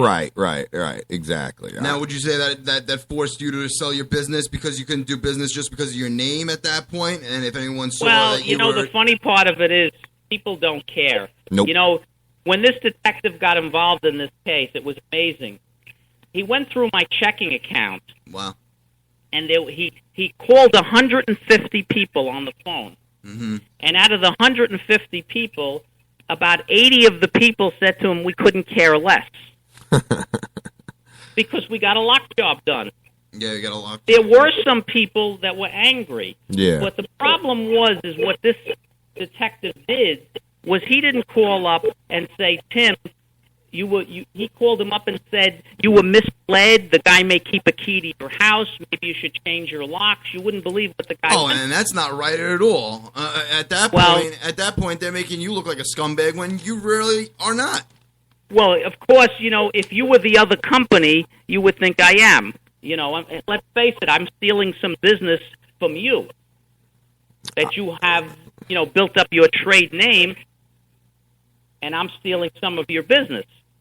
That's crazy. I was kind of in the same situation. I started a company with a similar, well, the exact same name as another company. The company that I formed was in Florida. The company with the exact same name was in New York. Mm-hmm. 2 different states. What happened? Nothing. Nothing. Yeah, see, that's the thing. But, you see, we didn't use the exact... The funny part of the whole thing was, when you went on our website, if we were ABC Locksmith, Mm-hmm. we didn't copy your website exactly. Right. It was a totally different website. Mhm. If your company was ABC Lock and Security, at the bottom of my website, in small letters, naturally, Sure. it said, "We are not ABC Lock and Security. Please click here and be redirected." I actually had a link on there for the few people that, actually saw it. I'm not Yeah. going to say I made the link Right. big, Right. but to make it legal, I did that. And that still was no good for them. Isn't that crazy? Well, you've got to put yourself in the hands of the guys that were losing the business. They were upset about it. Yeah, I can understand. I would be a little upset too, but in my circumstance, But, they weren't losing it's any not business. a criminal case. Yeah, exactly. It's not. It's totally civil at that. Couldn't that be I don't civil? know if you remember, That's what I. about a year I and a think it's half civil. or 2 years ago, it was all over the news. Mhm. Okay? A big box store was boxing Tiffany rings and Tiffany boxes and selling counterfeit Tiffany rings. I do recall. Yes. Okay. I'm not going to mention the name Yeah, of the place. It's right. a very well-known place. But extremely. if you bought a counterfeit Tiffany ring in that place, you would have thought it was real. Now, to me, that was a criminal charge because you went and bought your girlfriend an engagement ring thinking it was real at a big box store, and it was in a Tiffany box, and it was counterfeit. Yeah, that's fraud. They never filed criminal charges. It was a civil matter. But my case that I dared to come to your house and put in a lock for you, the same lock you would have got from the other company, because I stole business from them instead of suing me, they made it into a criminal case. Ridiculous. I just But don't that's what understand. happened. I just don't understand how they could do that. Because it's the legal system, I just especially don't here in understand Florida. in Because Florida. you're here in Florida, you know as well as I do. They do what they want and how they Right. want to do it. We're in a case right now. My wife and I. Police came in and raided our house, and that's why I'd made that comment. Unless they come in and raid your house at gunpoint, they came in and raided my house, threw me in handcuffs, stepped on my head while I was in handcuffs, took my wife, who's permanently disabled, slammed her on the floor, put her in handcuffs, all looking for this giant grow room that never existed. They came in They probably had a search warrant. Yes, they did, from some kid who got busted with 20 pounds of marijuana, and he was trying to send it off to somebody else. Little did they know that I never grew marijuana in my life, never sold drugs in my life. Ever in my life was I a drug dealer. I may have used marijuana in my life, but I've never sold it. So when they came here and they knocked the door down, they kicked in the studio door and went, shit, and found $50,000, $60,000 worth of broadcasting equipment sitting here. No plants, no grow equipment, no nothing.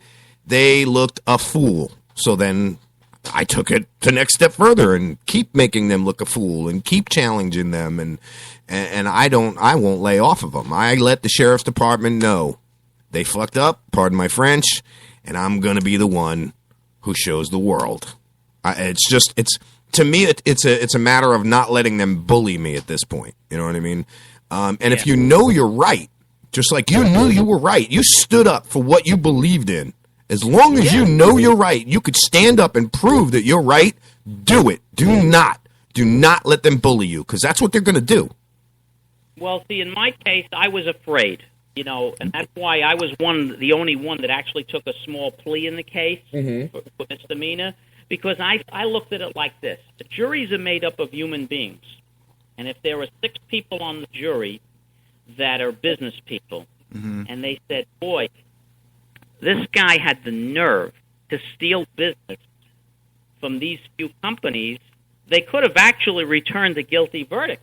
Jury's a human being.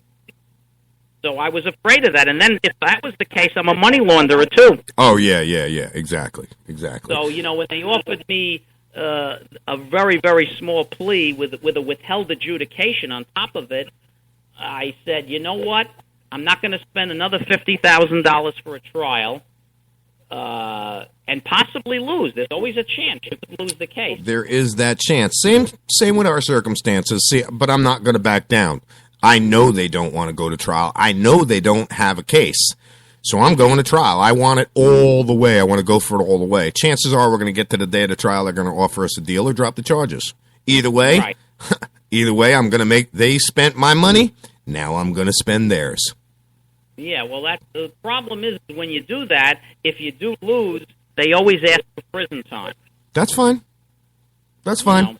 I will make me into a martyr. That's the way I look at it. You lock me up, it'll be broadcast every day that I got locked up for 17.9 grams. Wow. For a friggin' misdemeanor. For misdemeanor, For something nothing. that is a ticket here in Florida. They write a ticket for that.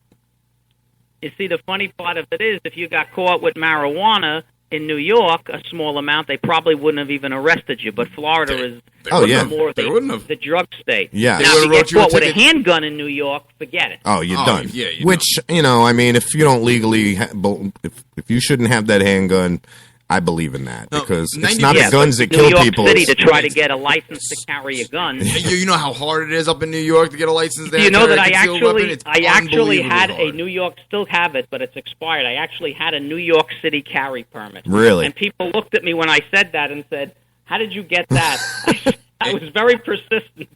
I don't know. Your answer is right. I'm not too sure, but I got it.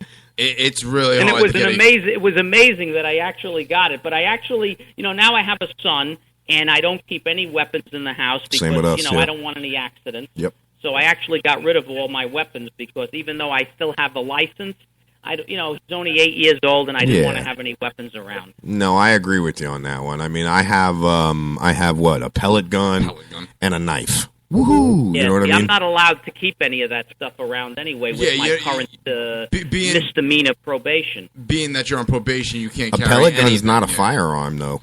No, it's not. funny. It's a funny thing. I can have the license, but I can't have the weapons. Welcome and they to can't Florida, take the everyone. license away because the license it's a misdemeanor. But I don't really keep any weapons anyway, like I said, because I Yeah. have a son, and I wouldn't want to have an accident happen. No, I In the agree with you on that. here in Yeah. Florida. You see how many accidents are happening all Look around at the Florida? one we just talked about it. With accidentally the shooting kid himself? shot himself. Yeah, with the fa- 380 handgun. Yeah, father went into the mother went into the store, left the gun in the glove box. Kid shot himself in the chest. 2 years old. There's so many things, so many incidents with childs and handguns. People That's don't know. why, people don't know how to take I responsibility have for the their license, firearm. but the license is put away. I don't have any need for it, Yeah. and I don't keep any weapons around at all because when you have a child, you got to think, they're smarter than you. They can find it. Absolutely, absolutely. And, with the legal system, like what we're talking about, what your book is based on, being in the situation you're in, God forbid they just decided to come in your house because they can. They don't need a warrant. They could just make shit up, and they will. And they found a gun, possession of a firearm with a convicted felon or whatever the case may be. You're on probation, however it is. You're done. It's not worth it at that point, It's funny you should mention that. It's funny you should mention that because in April, the Department of Corrections was searching my name. Really? And they saw that I won that. I'm sure that's what prompted it. They saw that I won that decision, and they said, Dave probably has the license to carry a weapon. He probably has a weapon in the house. So I was sitting out at the pool. I'll never forget this. And my house gets surrounded. I have cameras through the house. Mhm. What did I do? I'm sitting here. Right. Well, they decided to do a search Right. of the house. Well, fortunately for me, I'm smart. I just wrote a book on law. I would never have a weapon in the house, and I told her that. They spent about an hour going through the whole house and obviously found nothing because I don't do any illegal drugs, Right. and I don't have any weapons in the house. So, but that's right. I had without consent, they went right through the whole house. Well, it is against the law for them to search your name like that. I'm not sure if you're aware of that. You can, for each when time, you're on probation, nothing is against the law. there is federal laws prohibiting them from doing searches on you without cause. There is a lawsuit now. The woman is suing for millions because her name was searched thousands and thousands of times by different agencies. Her being a trooper herself. I'm sure you heard the story. She pulled over a marked unit on a Florida highway. wrote him a ticket, DUI, whatever the case may be, but they researched her name. They busted her balls. So for every time that they pull up your name, it's illegal for them to do that without a reason to do it. If you're not in an investigation, and I will find the statute, I will find the story. But for each time that your name was searched by a Leo law enforcement officer for no reason, I think it's $15,000 you could sue him for each time. Well, you know what? I cooperated, and I'm not sorry I did because I had nothing to hide. Right. They did their search, and everything was fine. Mm-hmm. And you know what? She became very nice after that. Yeah, after the case. And you know what? The best thing to do is cooperate if you're doing nothing wrong. Because if I would have given her any problem, she would have looked, like you said, she would have looked for any reason Absolutely. to have me arrested. Yep. And since I knew I had no weapon in the house, and I knew I had no drugs or anything illegal in the house, I gave her carte blanche. Have a good day. I waited outside. And she did what she had to do, and everything was fine. Yeah, see, when they came in my house, it was a different circumstances. If they were polite, I would have been polite. If they weren't polite, I wasn't being polite. You know, my mother always taught me, you do unto others as others do unto you. Law enforcement or not, my opinion of the police down here in this county, I don't know about any other county, they're a bunch of gangsters with badges. Yeah, see, some of them are nice. Yes. You know? I mean, I ran Yes, into I agree with you cop, on that. And I don't think he was the worst cop in the world because he actually notified my attorney that there was a warrant instead of coming here and breaking the door down. So nice. I really got to, thank him for that because he could have come here, broke the door down, made a whole big scene. Instead, he actually was polite, called up the attorney, told him, and gave me a chance to, surrender myself properly. So in that case, he wasn't so terrible. Right. No, and you know what? And I don't condemn all the officers that are in this county because I went to school with a lot of them. A lot of them are just doing their job, but a lot of them, they take their job way too personal is the problem. And same circumstances, my neighbor had gotten followed. I've got video cameras all over my house, same thing. And I saw it on video. Police came, made the report. Next day, I got a knock on the door, and I'm in my office, and I'm doing work, and the cop's like, hey, Lou, I'm here to take you to jail. I'm like, what? Yeah. And you could see him hesitating. He's like, I got to take you to jail, Lou. I'm like, what are you, is this a joke? Are you kidding? He goes, I really wish I was. Am I being punked? He says, you got a warrant out for your arrest. And obviously, you didn't know you had the warrant. I said, yeah, I wouldn't have freaking answered the door and gave you a report and said that I seen everything that happened with my neighbor. He said, I honestly wasn't coming here to arrest you, but because you are who you are and what comes up, we cannot come to your house alone. So the sergeant came with him, and he had no choice. He took me to jail. Very polite, very well-mannered. He actually let me go back into my house, finish the work I had to do, send out some emails. He let me call my wife, say, hey, babe, I'm going to jail. And she says, no, you're not. You're full of shit. I'm like, well, here's the cop. You want to talk to him? Here you go. Here's the sergeant right here. Right, yeah. So he was a very nice guy. There are a lot of them on Hernando County. Most of them actually are nice. They are a lot stand-up. There's a few isolated incidences out there, but it also depends on your behavior, too. Yes, it does. I mean, I have a whole chapter in my book about me being pulled over 12 times and never getting a ticket. How easy it is if you're polite and talk nice and don't be abusive, that most police officers expect you to be nasty when you get pulled over for traffic. Yeah, when they come up to the window. If you're very polite and you don't open up a big mouth, a lot of times they'll give you a break. It's funny that you say that. They don't give you a break. It's because you were an asshole. When they pull you over. And they write it on the back of the ticket. Yep. And if you're very polite about it, you actually can beat the ticket in court. Yeah, that's funny that you say that because I've talked to a few officers, about that, and I'm like, well, what's your reaction to people when they come up to the window? And he says, well, it all depends on them. If I pull them over and I go up to the window and I say, do you know why I pulled you over today? And they're like, wah, wah, wah, wah, wah. That's it. I'm done. No more just the nice guy. Opposite. Yeah. I'm exactly the opposite. Right. And if he walks up to the window and I did something wrong and I know I did something wrong. You say it. Admit exactly what I did, but I'll say, you know what? I probably made a mistake and I did something wrong or you wouldn't have pulled me over. Exactly. Here's my license, my registration. And even if he was to give me a ticket, I would say thank you and sir. have a nice day. Because Be he's safe. going to write all that on the back of the ticket, and Yes. if he shows up in court, he's going to say, you know what, the guy was so pleasant, Yeah. maybe give him a withheld in just school. You know, even So if the you gotta be guy, nice. even if the guy's a jerk to me, I will always tell him, "Have a nice day and be safe. Be safe." Yeah. You have to be polite because you can escalate a traffic stop into being arrested. They would think nothing Don't of I it. know You it. open Is up a that big why I got mouth, arrested get out those of the couple of car, one times? thing leads to another, and then you're going to get arrested. Don't I know it? It's not worth it. It's going to cost you a lot more if you get arrested than a $100 ticket. Yes, I had a cop pull me over, and I wasn't even driving. I had left a traffic light, and I was driving my big giant pickup truck that's obnoxiously loud. Light turned green. I hauled ass into the gas station. Whoops, sorry, I hit the mic. I hauled ass into the gas station, jumped into the back of my truck, grabbed 4 propane tanks, moved them to the back of the truck, then jumped down, went to the front of the truck, grabbed my license, turned around. There's a cop there. He says, "Somebody told me you ran a red light." I looked at him. I looked around. I said, "Somebody told me you did explicit things to men." I won't say it, but doesn't mean I believe him. And he just looked at me like, "What'd you say?" "You heard me. Somebody told you I ran a red light." I said, "Get the hell out of here, dude. Are you out of your freaking mind?" He goes, "Well, I'm going to write you a ticket." I said, "Well, you better call your sergeant because I ain't signing the ticket until your sergeant gets here." I knew the sergeant. He goes, "Oh, refusal to sign a citation. You're going to jail."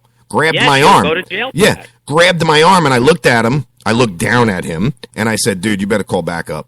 Well, little did I know his backup was already behind me. Yeah, no. He's already behind your shoulder. I was like, best thing well, you could do- the guy tapped me on the shoulder, and I'm like, "Well, let's go." all right. I treat a police officer when I get pulled over like he's God. Not, even if he's yelling and screaming, yes, sir, and no, sir. Don't open up a big mouth because I'd rather pay a $300 ticket than hire an attorney. I went through enough in my days. Well, see, I'm a No. sovereign citizen, all right, and I'm taught how to challenge the laws. And first thing I Ask do why. is, ask him. I got the who, the why, the what, and the where, and then I'll give you actually what the actual uniform code of conduct and the actual penal code is that you're trying to write me for. So I challenge them, and then Okay. usually You they're haven't just wound like, up in jail for that. not yet, no, nope, not once, been let go See, every I do time. the challenging in court. Nope. I would rather argue with a Well, judge that's how you end than up in argue jail. with a cop. That's how you end up. Because That's at how you least end up in when jail. you're in court, the cop is on equal grounds as you. Yeah. You open up a big mouth to the cop, and he had us a bad day. He's going to call for backup. God knows what could happen. Mm-hmm. It could escalate into an arrest. You're going to spend 16 to 20 hours in jail, and he's going to have fun because now he's off the job. He just sits there and waits for you to be booked. My advice, All of this over a traffic stop, it's not worth it. Yeah, my advice to anyone and everyone is to do exactly what I did. For 16, maybe $20, I went and I bought what's called a black box video recorder. It's a dash cam video. It's a camera. It's funny you mention that.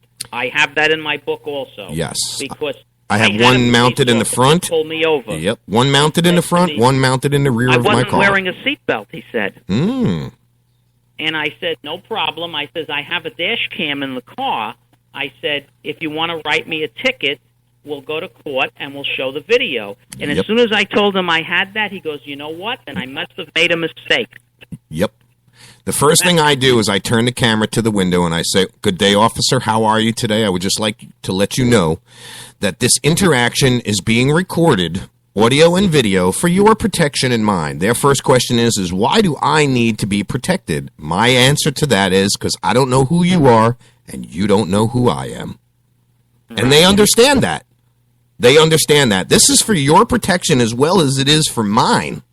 Because, I mean, let's face it, there was just an incident where the cops ripped this guy out of the car who was paraplegic and tased him like 4 times because he was trying to explain to them that I can't walk. I'm a paraplegic. Can't get out of the car. Yeah.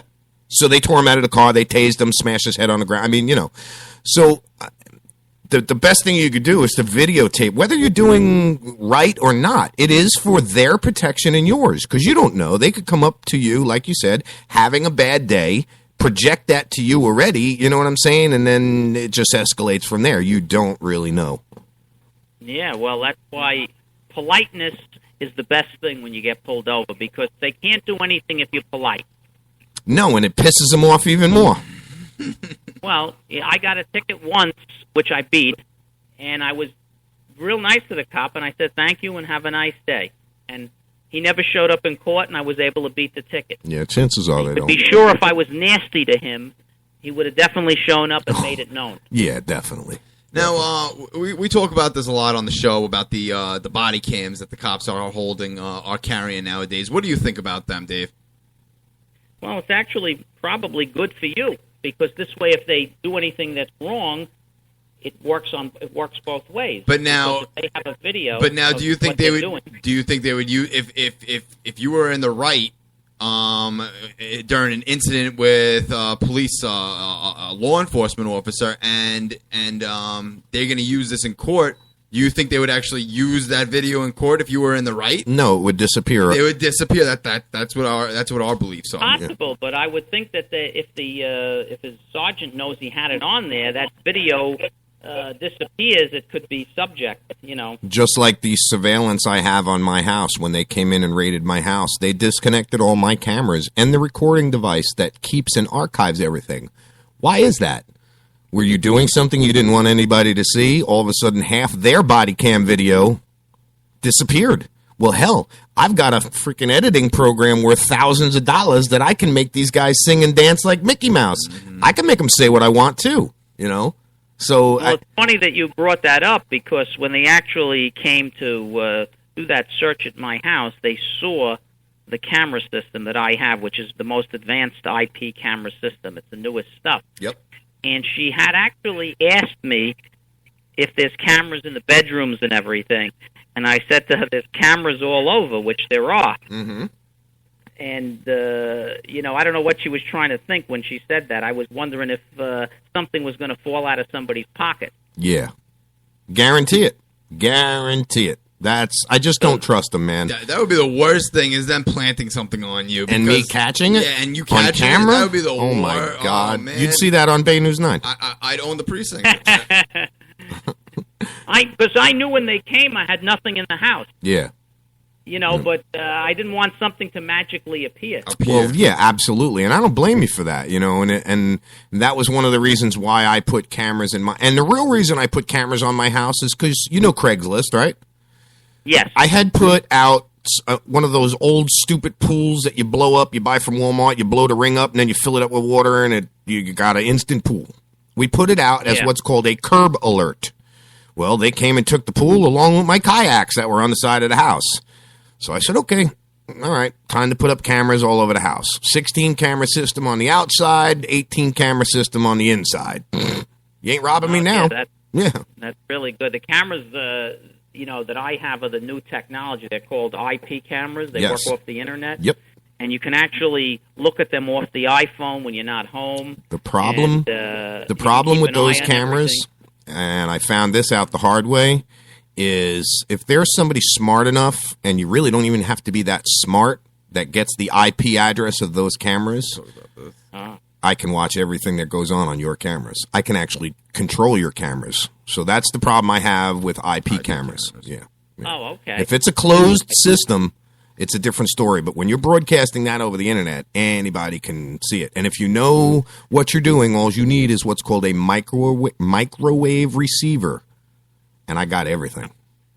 Fortunately, I don't do anything bad in my house. Well, I'm just saying. But you don't want some psycho watching you and your family in your house. Is what I'm saying. Yeah, you know what I mean. That's the thing that scares me about IP cameras. Or let's just say the IP cameras that I have a 16 system. The IPs are outside and the regular ones are inside. Oh, okay, yeah. So then who cares if they're watching the outside of the house? Exactly. Yeah, let them watch. Yeah, exactly. I'd go out there and dance for them. I'll give you something to look at. I'm really interested in this book. I'm glad Timmy and you had got this scheduled and on air today. Is there any way we can get a preliminary copy of this? Because I'd really be interested in reading it. As soon as I ordered some. I'm going to get the first few copies, and everybody that I do a show with, I'm going to send an autographed copy to. Awesome. And in the meantime, if you wanted to read it, you can download it for $8.99 on Amazon.com. At least it's available in ebook now. The full version is available in ebook. Wrongly Charged. Wrongly Charged. Okay. The hard copy, which will be out hopefully in 8 to 10 weeks, will be $17.95. Nice. Timmy or I will find a link to the or you could send me the link to purchase the book from Amazon. We'll go ahead and we'll get that up on our site for our listeners. Yes, and the website great. is. And anybody that signs up for our hard copy that's going to come out, if they want to wait, we're going to send them, if they sign up on the email list, a free report of Know Your Rights when you're pulled over for a traffic stop at no charge. And then when the book comes out, we'll notify them. And it's also going to be available in bookstores, but that'll probably be an extra 4 weeks. It's going to be in Barnes & Noble. We're getting it. The publisher is going to have it all over the place. I think it's going to be a good book. A lot of people are interested. I always wanted to write a book, but I was always in fear of it just be me rambling on about things that went on in my life, and nobody would find it interesting. I picked the right time to write this book because, unfortunately, every time you turn on the TV and the radio, there's someone getting out of jail for a crime they didn't commit. Oh, yeah. Yeah. And I actually have a whole section in there on wrongly convicted and showing you wrongly convicted murderers who are suing law enforcement agencies because of new DNA evidence. Yeah, because they sat in jail for 20 years and they really didn't do the crime, but they copped out because if he plead guilty, he would get him 40 years, 40 to life. It's a really amazing story. It really is. It's interesting. The book is very informative. It's not just about my case. It teaches you how to steal, expunge, how the whole system works. I mean, I go through everything from the time you get arrested to the booking, to the arraignment, everything, how it works. And I actually give you the conclusion, which is amazing how much money the town of Palm Beach spent. And I got to add this. The police officer that did this, again, he was for all police officers go, he could have broke my door down. Yeah. But he got an award, and he was given a ceremony at the Embassy Suites, and they nicknamed him Honey Badger. And I actually had to tell everybody that. Because for what he did and the money he spent, he really accomplished nothing but taught us a lesson and made a civil case into a criminal case. That's why I just don't understand how a civil case could be turned into a criminal case. I think the reason they turned it into a criminal case is because I was one of the few people that registered my corporation in the state of Wyoming instead of Florida, and they couldn't find me. It was very difficult. And the reason I did that is because in Florida, when you put your corporation online, your federal ID, your tax ID number, and all your personal information is given out to anybody that chooses to go on and look. Yep. And under strict Wyoming law, they give out nothing. Nice. Interesting. You can't get that even if you're a police officer. Not without a court subpoena, correct? You could get all the court subpoenas you want. Under Wyoming law, you're not obligated to list the officers. Wow. Very nice. Yeah, I didn't know and about that's what made them go crazy because they couldn't figure out. They thought it was a major scheme, but all it was is what major businesses do. A lot of people don't incorporate in their state. They incorporate in Delaware or Wyoming or another state, which is more tax-friendly and more private. Yes. Yeah. Like New York's running that whole tax-free program now.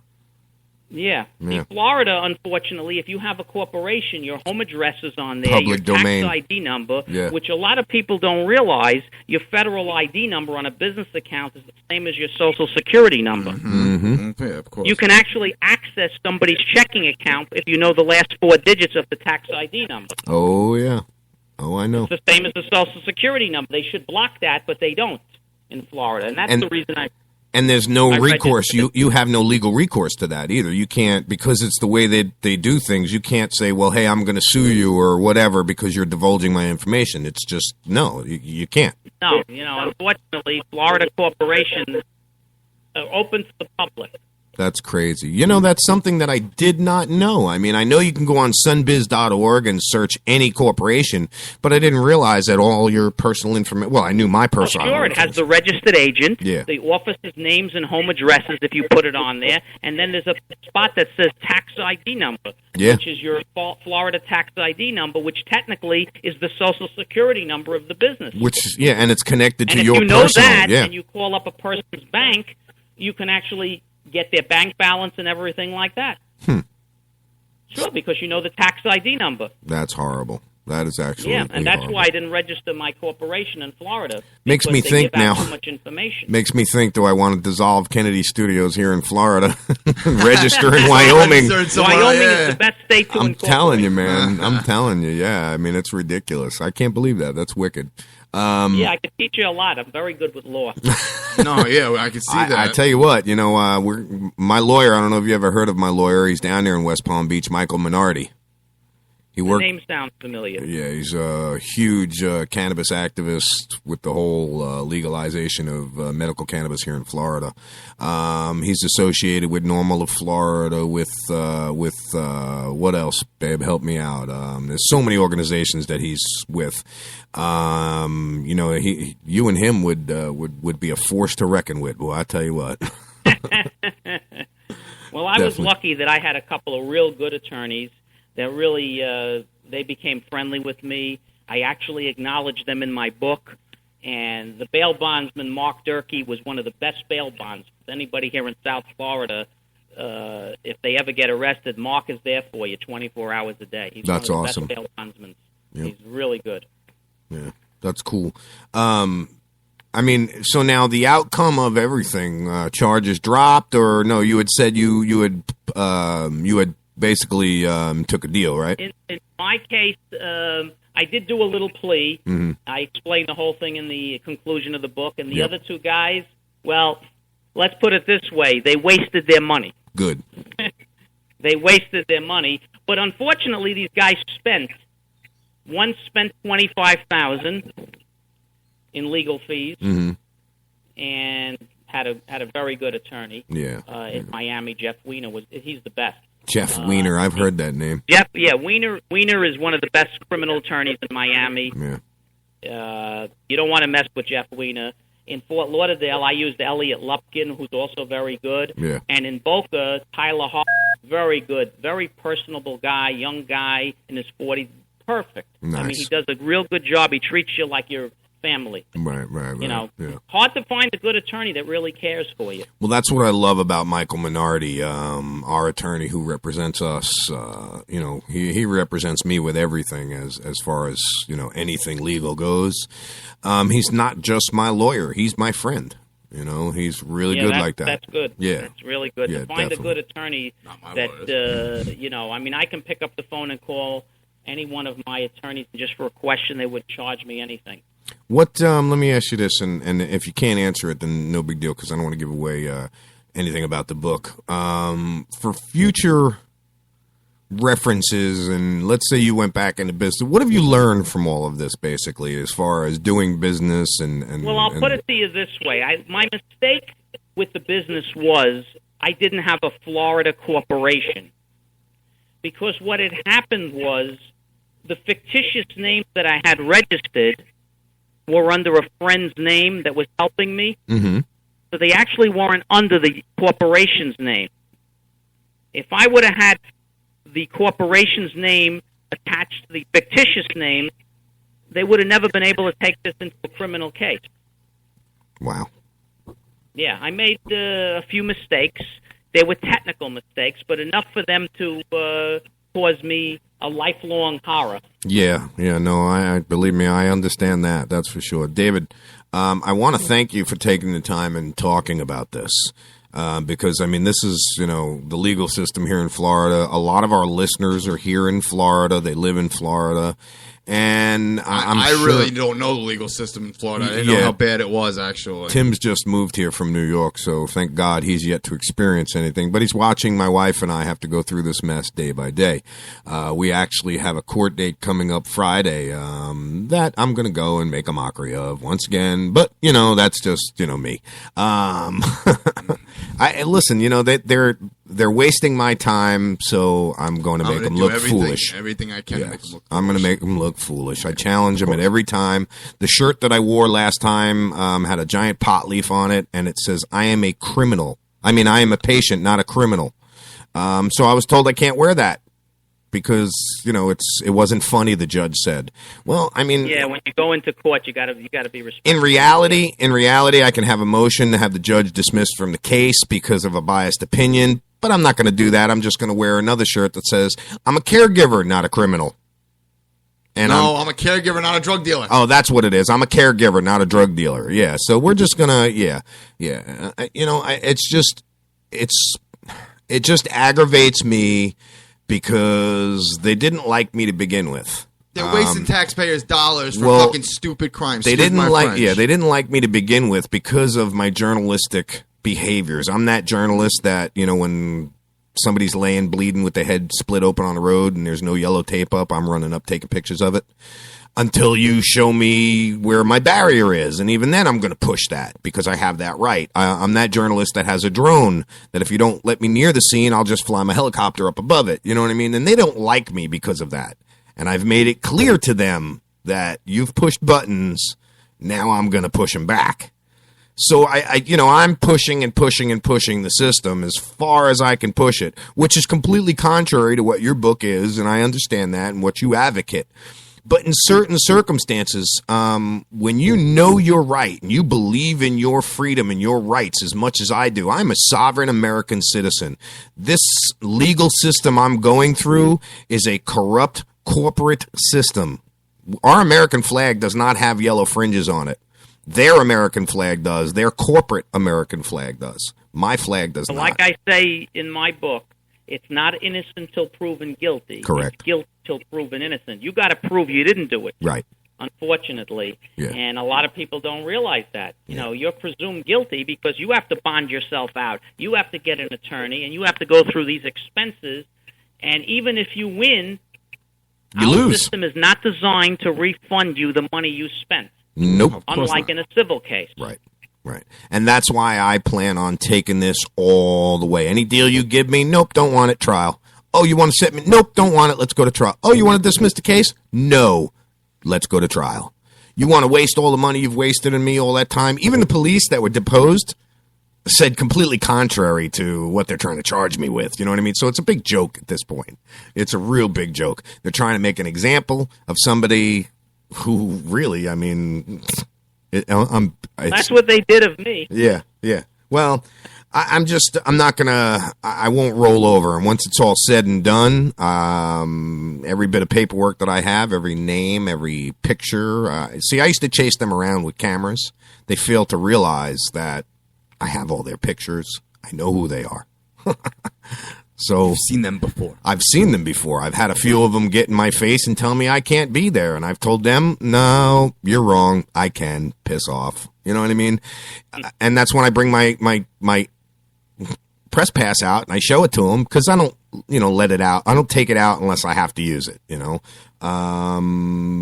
So, I push the issue. Push it. Every chance I get. And I try to be the most polite guy in the world. I'm just the opposite. So what would be hilarious is me and you driving around and getting pulled over. Now, that would be a Ren and Stimpy type skit right there. You'd be like, Lou, shut the hell up. See, I always like to give the officer as much respect because if I'm going to argue with him, I'd rather argue with him in front of a judge. At least I have equal ground. You'd be punching me in the head. Traffic stop, I'm going to be wearing handcuffs when he gets tickets. You'd be punching me in the head. Would you shut up? What you're saying is going to get us both arrested. I don't know this guy. I just picked him up. Can you get him out of my car, officer? Well, Dave, what are you talking about? We grew up together. I don't know. You, Dave who? I'm not Dave. What are you talking about? I don't know who this guy was. I could just picture that. That's funny. That's a Laurel and Hardy skit all the way right there. David, I would really like to have you on again. Okay. As soon as the book is fully available, I'll keep in touch with you. Definitely do so. This way I'll be able to. I'll definitely send you an autographed copy when I get it. That would be really cool. Really appreciate that. Thank you. If you want to give any listeners the website, you can do that. We will post up your website on our Facebook, also on your Facebook, facebook.com wrongly charged / www.wronglycharged.com. Yep. Yes, and you can actually view the video that's up there. Nice. We'll get that up on the Facebook page. We have a toll-free number, 844-WRONGLY. Nice. Good. Or from any cell phone, **wrongly. Very nice. And that's for any sort of advice or anything like that. Yeah, if anybody needs anything or they want to find out more. But I keep updating the website and letting people know when the print copy will be available. Cool. And if I can help anybody in any way, I wouldn't mind doing that. Absolutely. And, I mean, who knows? Maybe we'll make our own little legal segment here. Once the book comes in, anybody's got some legal questions, they can call you up, and you know, we can get it on one here. day I may open up a center to help people. There's so many people that have been wrongly charged or wrongly convicted. There's a lot of people that could, a nonprofit yes. place after what I went through to help some people. And I guarantee there's a lot of people, you're 100% right, that would benefit from the knowledge you have of what you went through. Because a lot of people don't know. They just think, oh, I did bad. I got to cowl down and do what I got to do. No, there's so many different ways. Now, I'm not saying everybody should handle themselves the way I handle myself. I have a different circumstance. There is a vendetta there already. You know what I'm saying? So you can't listen to things that I say when it comes to how I deal with the police. I deal with them in a manner that they're used to me dealing with them. I challenge them. That's the thing. And it doesn't always go my way. I'll be honest with you. All right, it doesn't always go my way. I got to teach you. Got to be polite with them. You know, sometimes it works, sometimes it don't. Depends on the cop. You know, I know a few of them. The ruder you are with them, the funnier they think you are, and you know what I mean. So yeah, especially here in this county. But then again, you know, there's some they don't care if you ask them to shine their shoes. They'll stomp you in the head after you're in handcuffs.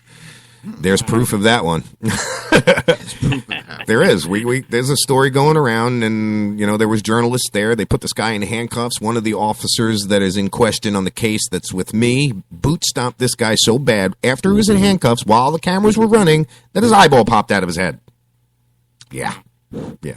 So unbelievable, David. Anytime you have an update or anything like that, you want to get on, talk some shit with us, you're more than welcome. Just shoot us an email. We'll get you on there. We'll get it all scheduled up. As soon as the book comes out, I want to know how it's doing, and get us a copy of that because I want to start reading into it.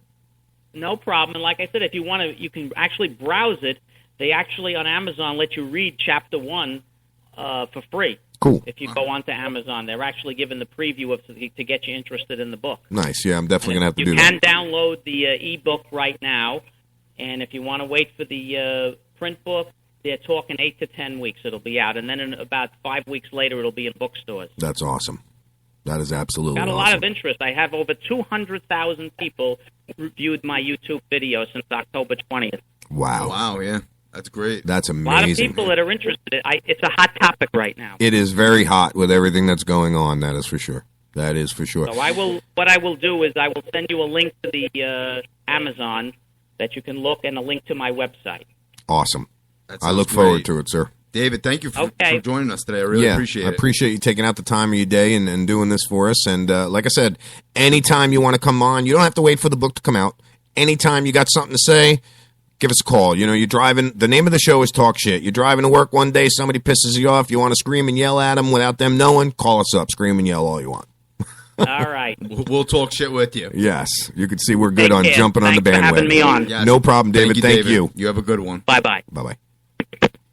That was awesome. That was awesome, man. I really was learned very a lot. surprised that it was a criminal situation that he went through instead of a civil. That bothers me, dude. That really does piss me off because it should have been a civil matter. Any instead other of criminal, time, the because- cops would be like, oh, that's No, a civil matter. We just can't touch just that. like you said, it would have been in New York. New York would have been like, what the fuck could we do about it? Yeah. We're going to go they there. would have. Yeah, they would have said, go hire yourself a lawyer. Yeah. Amazing. But that's Florida for you. That's why I keep saying That's the why I Florida don't criminal understand- system, yes, is so screwed up. Here's another perfect example. A real journalist cannot get reports from the sheriff department here in Hernando County, but a fake-ass fraud can. You know why? Because he's got the sheriff's dick in his mouth. It's true. It's true. Tom is... He's balls deep. Balls deep. Well, actually, Al Niñas is balls deep in Tom. No, actually, they can't stand him. Not one of these cops can't stand him. They're polite, but they can't stand him. To an extent, they're polite, of course. Right. They don't like him. None of them like him because he's an arrogant asshole. Anybody who's ever worked for him will tell him, he's an asshole. You suck and I hate you. Yeah, I'm actually going to go out and get some footage of him being an asshole, and we'll put it up on the website. And I'll show you how fast that I can get right up to the cops and talk to them and not get kicked off the scene, and how fast Tom gets thrown off the scene. Should interview the cops on Tom Lemon. Oh, God, dude. Oh, yeah. That would be hilarious. And I know a few that will. I mean, I can't show their face can't or show anything. their faces, but can't tell their name, but I know a few of the officers. That's a badass-looking tattoo. I just saw that. Is that a compass? Yeah, it's a compass. I just noticed that. That's pretty badass looking. Sorry, I just noticed the tattoo he has on his elbow. It's known me fucking 4 months. Like I look at your body, like, you know, you do. Sexy little man, you. Damn, I am. Speaking of sexy man, we have your contest coming up. Jesus. Date Tim contest. Yeah, win a date with me. The problem is we only have 2 entries, so you're very limited. No, we only really have 1. No, I think we have 2. No, 1, because the other one's Yvonne, and Yvonne really doesn't want to go. Yvonne's married. She's gonna be the third wheel. Yep, we're going out on a date, but my husband's coming. Yeah, and my kid. Yeah, that's funny. Yvonne says, "Yeah, I'll enter the contest just to make you feel better." Yeah, I'll enter the contest. But the other person, she enters the contest just because she needs a freaking date. Well, so do you. So it's a win-win situation. What happened? You got quiet all of a sudden. It really doesn't matter to me if I have a date or not. Yeah, it's not like you can't pay for one. Yeah, exactly. It's not like I can't go on the street corner of Newport Richie over here. Not around here. You don't want to. You'll be having to read this guy's book. I'm telling you. Dude. I'll be reading the guy's book in the jail. In jail, yeah. Yes. So let's see who we got that signed. Why won't it let me? There ain't no one going. We have 2 people. Yeah, two people. No one cares. No one cares about me. So this one person, she's just like, so is this your personal studio, like in your mom's garage, or is it an actual studio? Get back to me, please, because besides me winning the contest, I would like to talk about some other musical work. I told her she can contact me. She hasn't contacted me, so whatever. Yeah, let's see who she is. Is she hot? Is she hot? Not really. Is she old? Yeah, kind of. Yeah. She looks old. Let's put the kibosh. She lives in Spring Hill. Let's put the kibosh on. She's a former stay-home mom. Let me see some pictures. Former stay-at-home mom. What the hell does she do now? I don't know. Maybe she doesn't stay home, but she's still a mom. She doesn't stay at home anymore, but she's still a mom. Oh, she's friends with that piece of shit salesman that we hired. That. Oh. Yeah. So. So that'll just give you one idea of what kind of person she is. She wants to talk to us about some musical things. Yeah. She could sing. Don't get me started with that. You would hum a tune on my flute. It's 10:22. Can I go to the bathroom? Can we take a break now? A fucking break before now? we get out of hand. we got to stop our skit that we're doing going on because right now. we'll go way off the deep end with that one. We really don't want to get into that. We talked about our show the other day, Beyond Pissed Off, man. We'll go over the fucking cliff. Yeah. But Tom Lemons of Fake News, Real Slow. Fast. Fake News Real Slow is a little pussy. A little. Well, he's not. He's just a scrawny little punk. But don't worry, you'll see me again, Tom. I'll give you every opportunity to say what you got to say to my face, which you won't because you don't have the balls. Tom! No, that's not Tom, but let's see who it is. Oh, boy. Talk Shit Radio Network. Talk Shit Radio, you're live. Hey, I'm calling from Oklahoma about the Miramar police in Hernando County looking for a body. Yeah. Yeah, have they discovered anything yet? Do you know? Not that I know of. I haven't had any updates, but we're going to try and see. I thought he was going to say it because I know exactly where it is. I thought you were going to say that too. But help him out. Our world is hoping that they discovered Don Lewis's body. Who? And put Don Lewis. Carol Lewis that used to own that property's millionaire husband's been missing, and everybody for all these years. Well, that's who I believe they're looking. Yeah, that's who I believe they're looking for. I have inside information. The gentleman who lives there, I know, and I know somebody who lived with him. So that's how I got the information, why they're there, and what they're looking for. But yes, it's the ex-owner of that property. Apparently, the wife. I guess you sound like you know more than I do. Carol Lewis. Back then, she was married to Don Lewis when they started Big Cat Rescue. and then when she got remarried to to Howard Baskin, who is now her current husband, for years we've all thought that she ground him up and fed him to the tigers, but we can only hope that maybe they stumble across some of his bones while they're digging that up. Wow. They might find Jimmy Hoffa out there also. You never know, right? Yeah. Don't know. You know, as crooked as she is, who knows who they could find out there. Listen, the sheriff's department might have a couple bodies they buried out there, too, that they're, that they're just grazing over. Oh, that's nothing. Don't worry about it. So you say you're from Oklahoma? We're just curious, what would it take to get that same excavating equipment over there in Hillsborough County to dig up that septic tank? Yeah, right? Exactly. You say you're from Oklahoma? I am from Oklahoma. What's it like out there right now? As cold as a bitch or what? 75 degrees. Oh, nice. It's even nicer there than it is here in Florida right now. It is nice today, but it's going to go to hell in a handbasket tomorrow. That sucks. Yeah. See, it just keeps getting nicer and nicer. I keep all right, guys. Well, we've been following you all morning, but we're just keeping our fingers crossed they finally find this man. I thank you for listening. I really appreciate you calling in. Absolutely. Hey, anytime you want to call in, buddy. Yeah. Line's open. We'll talk some shit. Thank you, sir. Thank you. Bye-bye. Well, there you go. People from Oklahoma calling in to find out about Jimmy Hoffa. Jimmy Hoffa. I think that was I thought funny. he was going to say, well, I know where it is. No. Have they found it yet? Do you know anything about it? Yeah. Are they still out there? Have they found anything? Any evidence? Awesome. That's awesome. Did they find my fingerprint? So there you go, little Tom. And I do say little Tom. We have people calling from Oklahoma to talk about what's going on in Brooksville. What do you have? You have a bunch of... Never mind. Commercial time. Commercial break. Talk Shit Radio Network. You listen to Talk Shit. We'll be right back. Stay tuned.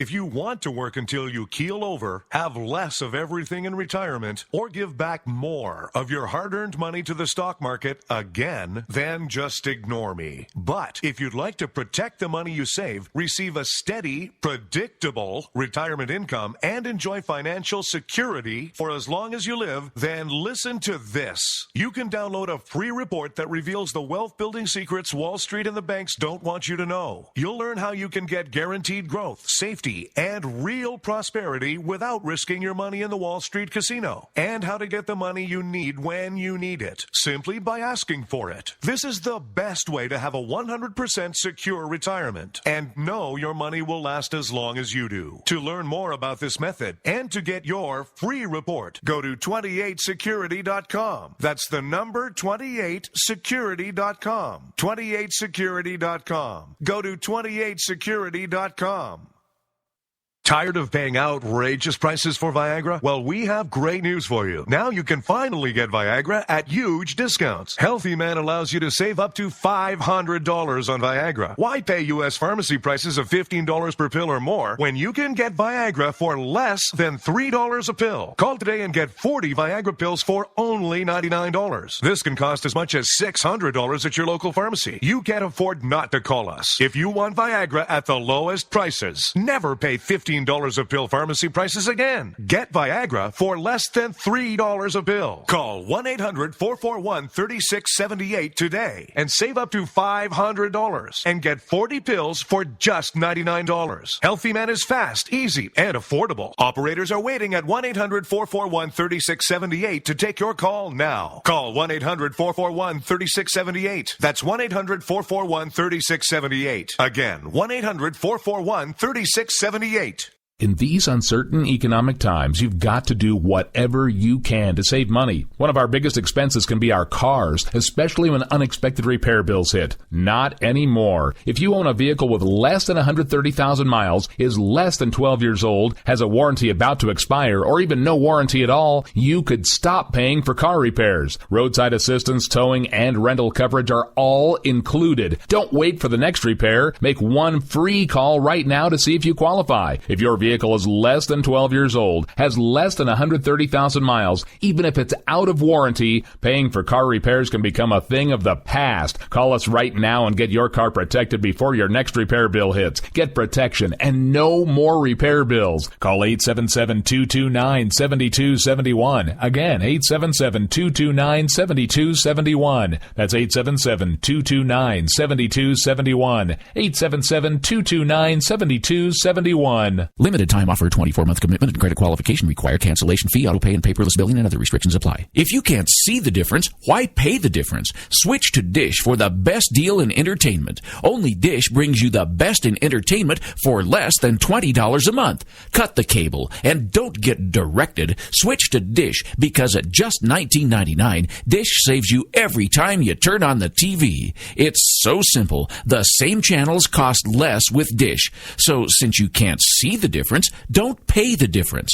Switch to Dish for the best deal in entertainment. Get premium movie channels free for 3 months, starting at just $19.99. Dish saves you every time you turn on the TV. Call now to save with Dish. Dial 1-800-518-1300. That's 1-800-518-1300. The same channels for less than $20 a month. Dish. Call 1-800-518-1300 for details. Attention small business owners. Growing your business can be tough. Just when you thought you were making money, you found out that you owe the government money. And now that you owe the IRS their cut of your business profits, you may be broke. And if you don't take things seriously, you could go to jail or have your business shut down. But you do have an option. If the IRS is threatening you for unpaid taxes, call the Tax Resources Network. Their tax professionals and ex-IRS agents have over 23 years of experience dealing with the IRS, saving business owners and the self-employed millions in tax dollars. Let us negotiate with the IRS on your behalf. We may be able to reduce your tax debt for a lot less than you owe, help with the IRS audit, and even criminal investigations. If your business owes the IRS $15,000 or more and the IRS is threatening you, don't wait and let your business get shut down or worse. Call for a free consultation. Call 800-917-1799. 800-917-1799. That's 800-917-1799. Again, 800-917-1799.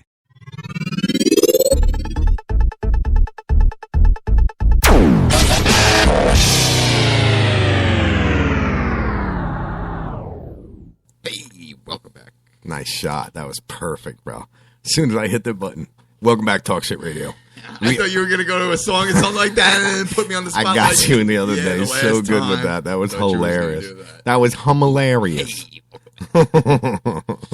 I actually am trying to look up more history about that property that's in Brooksville. Yeah, I'll get the rest of the history for it. I'll go talk to Skip himself. Ain't no big deal. Ain't no thing but a chicken wing. Ain't nothing but a thing because I got it like that. Yeah, I can. What's funny is I could just walk right up while they're doing their whole little search thing, and just Hey, you guys find anything? Yeah. Let's see. I put that in the straight. Yeah. That's awesome. That dude called us from Oklahoma. I was very surprised that he called from Oklahoma because he actually had a little knowledge upon the property that they're scouring. Used to be a big cat rescue. And apparently, somebody got fed to the lions. Well, they must really feed the people to lions here. What movie is that from? Goodfellas. When they come to Tampa. When they go to Tampa, and they feed them. Which is funny as hell because, when they put Tampa Zoo, they're actually talking about the Lowry Park Zoo. Really? Yes, it's a real place. It's hilarious. They must really what are you yesing over there? Oh, you're looking out there. Yesing. I thought you were talking to somebody. Oh. Somebody stopping in front of the house? Is it a black Mercedes? Or a black BMW? Okay. Is it Tom Lemon? Because if it is, I got something for him.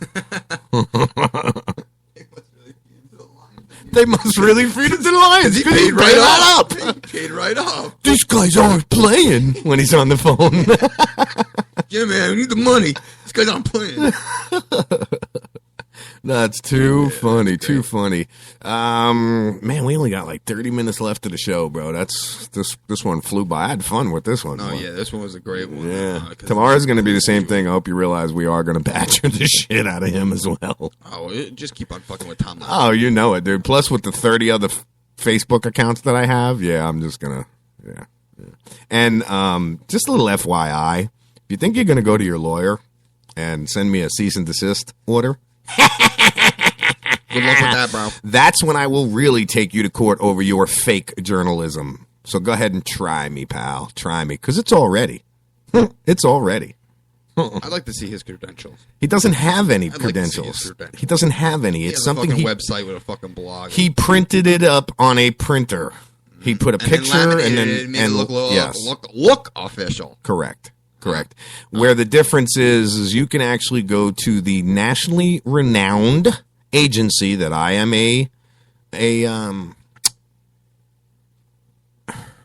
Ronnie Sands keeps posting on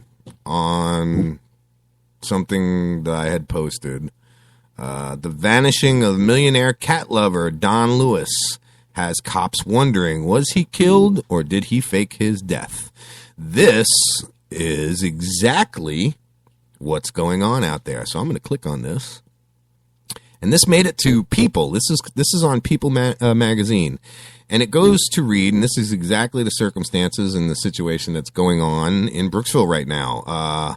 Following a trail beneath the cypress and water oaks shading her Florida wildlife refuge, Carol Lewis stops to coo over her babies, a 300-pound Siberian Bengal tiger named Aurora.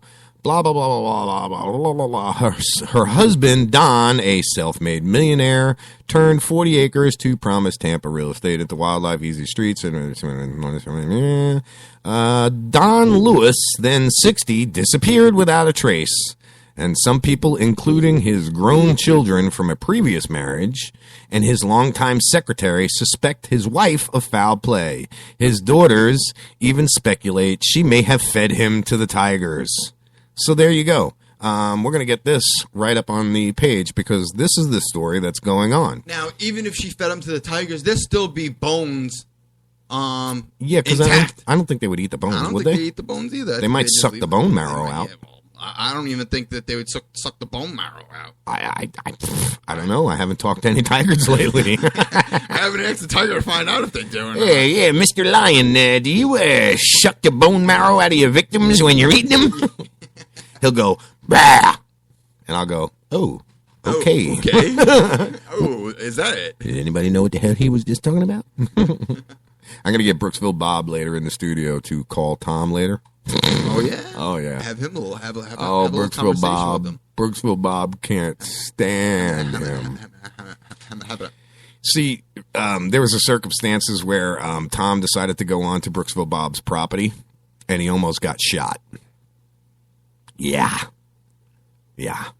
So we'll have Brooksville Bob call him up and remind him who he is and that he's a friend of mine.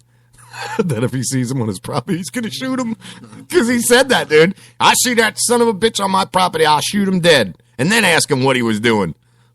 And then ask him what the fuck he was doing on the property. Yeah, because legally here in Florida, you can do that. Oh, yeah? Yes, you can. It's called eminent domain. Yes, I love it. You don't have to fear for your life or anything. You just pop someone whoever's on your That's property. But in New York, if you're on their property, you have to have reason that your life is being threatened in some sort of way to shoot. Yep. Let's see. They're currently searching. Buried on the property. A man who was murdered by her husband. Oh, no. So I got this wrong. It's the opposite. It wasn't they're not looking for the woman. They're looking for the dude. Yeah, they're looking for a Don. Yeah. Aren't they? Yeah. That's funny. Yeah, that's funny. Yep. Isn't it amazing how a supposedly, in-tuned news agency, which he's not, doesn't even know what was going on. Oh, yeah, they're there for some reason. They're looking. But I'm just a lonely little radio show. That goes out nationally, not just here to Spring Hill, nationally, all over the freaking world. You heard it? We just got someone from freaking Oklahoma calling us in. Yeah, we got listeners everywhere, Tom. What do you got, Spring Hill? Woohoo! Whoop-de-doo! What does it all mean, Basil? That's the best part of the whole fucking That movie. is hilarious, What dude. does it all mean, Basil? I love that. I love the fact that you know these movies. So, where's everybody that we were chatting with? Where'd they go? Did they all disappear? They all disappeared. Dr. Hiccup. Daisy, are you still there in the chat room? Doc Hiccup, are you still there? John, where the hell are you? Yeah, John. Jesus, you missed a great show, you son of a bitch. Yeah. What? I needed a snow report from him. That's what I was looking for. That's what I wanted. 19 degrees right now up in New York. Really? No snow. Sun is out. Sun is out. Sun is out. Nice. But very nice. It's not warm at all. Yeah. Yeah, let's see. I'm trying to find... I'm trying to find more about this. I want to know who dropped the dime on where to look or why the family and everything. Why they started looking. Probably the family, yeah. That's what I'd like to know. It's pretty cool. It's definitely funny. It's funny that this idiot has no idea what the hell is going on out there, and he's just once again speculating, doesn't really know, just going off what the sheriff department says, which is propaganda anyway, because they're not going to tell you what's really going on. They're a bunch of lion-ass dogs. They're lads, a bunch of lads. Lion-ass dogs. Lion-ass dogs. Yeah. Lags. Lads. Definitely a cool show having David on today. I really appreciate him taking his time out to talk to us. Yes, David, really appreciate that. I can't wait to have the book come out because I'd like to read it. Yes, and you're an avid book reader. Yes. To where I'm not. I don't read that many books. I do a lot of article reading and stories like that. But as far as a book cover to cover, yes, I'm a book. I think I've only read one. I'm a book man. No, I think I read two. One was the King James Bible. And the other one... Never read that. The other one was the autobiography of Motley Crue. All right. And I read that right after the King James Bible, and boy, I felt like a sinner. Yo, the things that they did to girls. I mean, at one point, Nikki Sixx had this chick in a bathtub and grabbed her head, shoved her head under the water, and said, "I'm not letting you up till you blow me." The rest of the band got all pissed off and, got her up and out, but it plainly explains shit like that in the book. Wow. Yeah. That's some detail right there. They did some really screwed up shit. What were they? Back in the 80s, right? Yeah. Back in the 80s. Yeah. Yep. That's showing my age. One of those hair bands. Yeah. Yeah, Motley Crue. What is it? Shout at the Devil, Home Sweet Home. Too Young to Fall in Love. Tommy Lee, drummer, right? Yes. Tommy Lee, yeah. The one who was banging what's-her-face. Pamela. Yeah. Pamela Ann. Who's just another big rubber hole. Yeah. She's nasty. Yeah, she's fucking gross, man. Oh, yeah. Same with Carmen Electra, man. She's fucking shot. Carmen Electra used to be hot. But She she's used to be so hot, used up. So is Tito Ortiz's wife or girlfriend or ex-wife or whatever her name is. Yeah, Tito Ortiz, the MMA fighter. Babe, what the hell's her name? The blonde-headed chick. Tito Ortiz. Tito Ortiz. You know who I'm talking about. I got a picture of her in Vegas, standing right next to the wax figure of her. I actually knelt down and put my head between her legs. Jenna Jameson? Jenna Jameson, thank you. Yes. Yeah, she's another used up one. She looks so bad. Yeah, well, she yeah, say no more. A lot of fucking guys ran through her. Yeah, well, if you said she's been through a lot, I was going to say, nope, she ain't been through nothing, but a lot has been through her. I should have said that. Yeah, well, Yeah, well, she's been through a lot in her life. Nope. A lot's been through her. So what else we got going on? Because I haven't even gone and seen what's going on in the news, guys. I really didn't care. I really haven't either, but I pulled up a story on CNN. Oh, you did? The headline read that caught my eye. It says, "Woman slashes her children's throat to quiet them." What? A young woman in Washington State has been charged with the attempted murder after authorities say she cut her children's throat in an attempt to keep them quiet. Over the weekend, Christina Booth called 911 to report her 3 children were crying nonstop and needed medical attention. The 28-year-old and her husband, Thomas Booth, have 3 children, a 2-year-old, a 6-month-old, and 6-month-old twins. Oh, my God. When officers arrived to the Olympia, Washington home Saturday night, they found a troubling scene. As spelled out by local prosecutor, police saw the twins on the couch crying uncontrollably and bleeding from their necks. One officer went upstairs to find the 2-year-old in bed under the covers with dry blood all over her. Oh, my God. What the fuck is wrong with these people?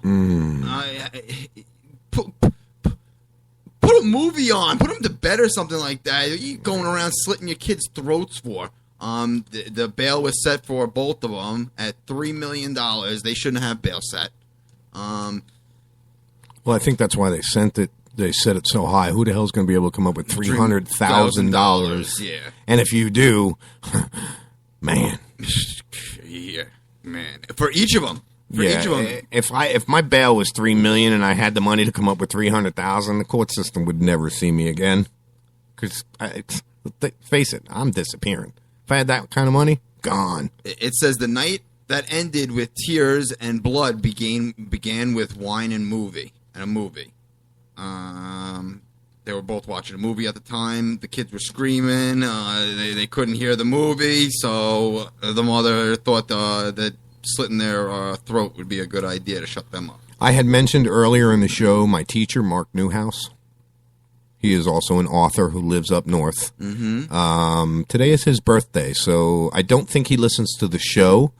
But Mr. Newhouse, I hope you have a very happy birthday, sir, and I hope your day is as awesome as you are. And that is exactly what I wrote. Happy birthday. Happy birthday to you. I think that's 3, baby. That is 3. Can you hear me now? Yes. Good. A woman in Pennsylvania was arrested for shoplifting for earrings. They went ahead and put her in handcuffs and put her in the back of the car. She turned around and climbed up to the front of the car with the handcuffs still on, stole the police car, and drove at 100 miles an hour using just her knees.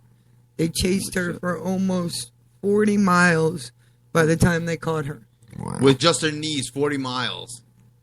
Wow, that's crazy. At 100 miles an hour. At 100 miles an hour. That's crazy. 27 years old. She got some good skills. Somebody in NASCAR should give her a call. See if she gets out of jail. I mean, how did she switch the gear to drive? You know, like with her elbow. You can't even do that. Your hands are behind your back. With your mouth? Joe with her knee. I don't. It depends. I just got a message on Talk Shit. I don't mean to interrupt everybody. From a Joe Shribovog. I can't pronounce his last name. But I'll tell you what. If I was a chick, my God, I'd be all over this dude. In a non-faggot way, this guy is no homo. No homo way. I mean, non-gay way. This guy is freaking unbelievably looking. So what's the message? He wrote a song about this. About the Lewis guy. About Carol this, Lewis. Yeah, you seeing this? Yeah, so I'm actually going to click on it. And if you're listening, bro, I would love to hear from you right now and have you call up. I'll even extend the damn show just for you to call. Just for you to call. We'll talk about this. Yeah, definitely. Let me see if I can't get back over and get. Oh no, he's the guy who just called in. Oh, that is him that just called in. The guy who just called in. Yeah. That was him? That was him. It wow. says, I'm the guy from Oklahoma. Oh, okay. Yep. I see it. Yep, I'm the guy from Oklahoma. Damn, dude, you must not have a problem getting women. You see his eyes? Look at his Facebook page. Dude's got some wicked looking eyes, man. He's a very pretty guy. Are those? Is that your real color eyes, man? Because, dude, you come down here in Florida and make a lot of money as a dancer. Jesus, man, are we really going this far? Yes, we are. I gotta say, I'm sorry, but that's probably a lot of Photoshop also on your. I don't care, man. It made him look freaking good. You must be a really good singer. Is there a song? He wrote it. I'm just waiting for it to queue up right now. Okay. So yeah, this is the song from, and it's actually Joe Exotic TV. His name is Joe Exotic, and the song is called "Here, Kitty, Kitty, Kitty."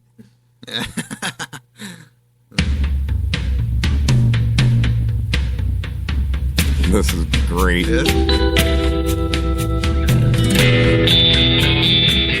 Tom Lemons don't watch his ass. He's going to find himself cat food, too.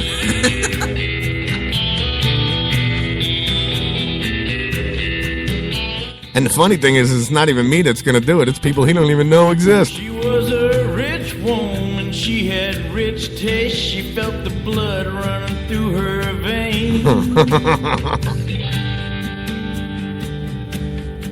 She She liked the life she had. She loved her big cats and the beauty of being loved. I love it. Yeah, this is a great fucking song. I'm putting it up on the page. Well, everything was fine, just as sweet as wine, but her husband went and disappeared. But then it got a little crazy, it got a little hazy, and the cops said there's something wrong here. Oh, here, kitty, kitty. Mama's got some treats for you. Oh, here, kitty, kitty. Oh, this is a great fucking song. Taste in the zoo. I love it. Oh, here, kitty, kitty. Oh, Mama Carol, she sure loves you. Oh, here, kitty, kitty. I'm freaking hysterical. I'm crying. I'm laughing so hard.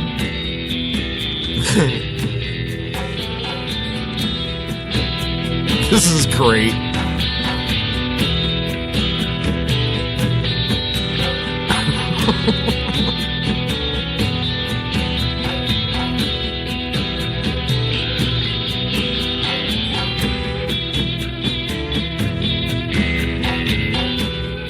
So he's got a bunch of videos too, bro. Let's see, I'm just gonna click on his thing, and a bunch of videos about this.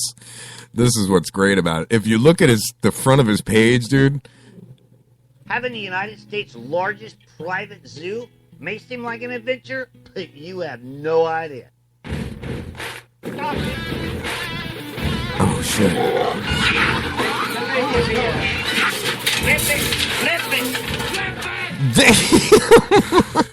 You've got to see the video that he has. Because like when you do a YouTube page, you put up a featured video. Yeah. Oh my God, this one guy's in the cage trying to catch a panther. The panther runs up his arm, crosses his shoulder, down his other arm, rips the dude apart. There's oh yeah, it's awesome, dude. It's awesome. And this guy, he's got, this is funny, man. He's got one that says lion attacks man with love.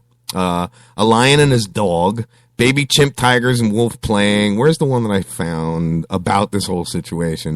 Bone Digger and Milo, the early days. I just seen the one that's about this. Oh, I love this guy. He's great, man. This is funny. This is funny. I wonder if he had anything to do with this, because there's awful a lot about this one place. he is an actor and a model. He is. Yeah. Nice. If you're listening still, bro, I'd love to have you back on. So yeah, come and talk some shit with us. Yeah, because what you're doing here, I got to play the song again because that's hilarious. Yeah, that was a great fucking song. That's hilarious, dude. A great song. I love it. He's got a website also. Does he? Check out the new 2015 Mercedes-Benz ML350 from Mercedes-Benz of Tampa. It's a YouTube video with the shit embedded. All right, so here's that song again. This is classic. I freaking love it. I'm going to get to the center where we were. This is where I shut it off before. Yeah, just play the video.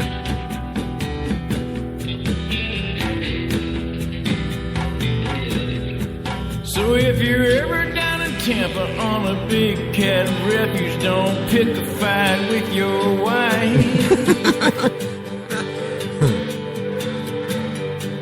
'Cause it's a big 40 acres, and if you're not careful, you'll be gone in the blink of an eye. No bones, no remains, but that won't change the fact that Don sure ain't coming back. No bones. No. But you can't prosecute, there's just no use, there's nothing left but tiger trap. I thought he was going to say tiger crap. Yeah, I thought it was going to say. Oh, here, kitty, kitty. Well, Mama's got some treats for you. Kitty, kitty. I don't want a tiger anymore, babe. Well, you can't find this. No, I don't want one anymore. Oh, here, kitty, kitty. Although you gotta admit, it's definitely a a good way to get rid of people. You own a big cat rescue. I don't know what happened. You ever seen the movie Snatch with the whole pigs? No. They feed this one mobster. He feeds his victims to the pigs, and he tells the process. Well, what you got to do first is pull out all the teeth, so because teeth don't get digested.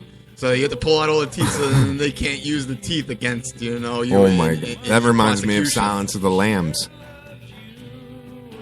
Well, the second one, Hannibal. Oh yeah. When he's feeding them to the pigs. Yeah. Yeah, they're cannibals. They'll eat your ass. They will. This is funny.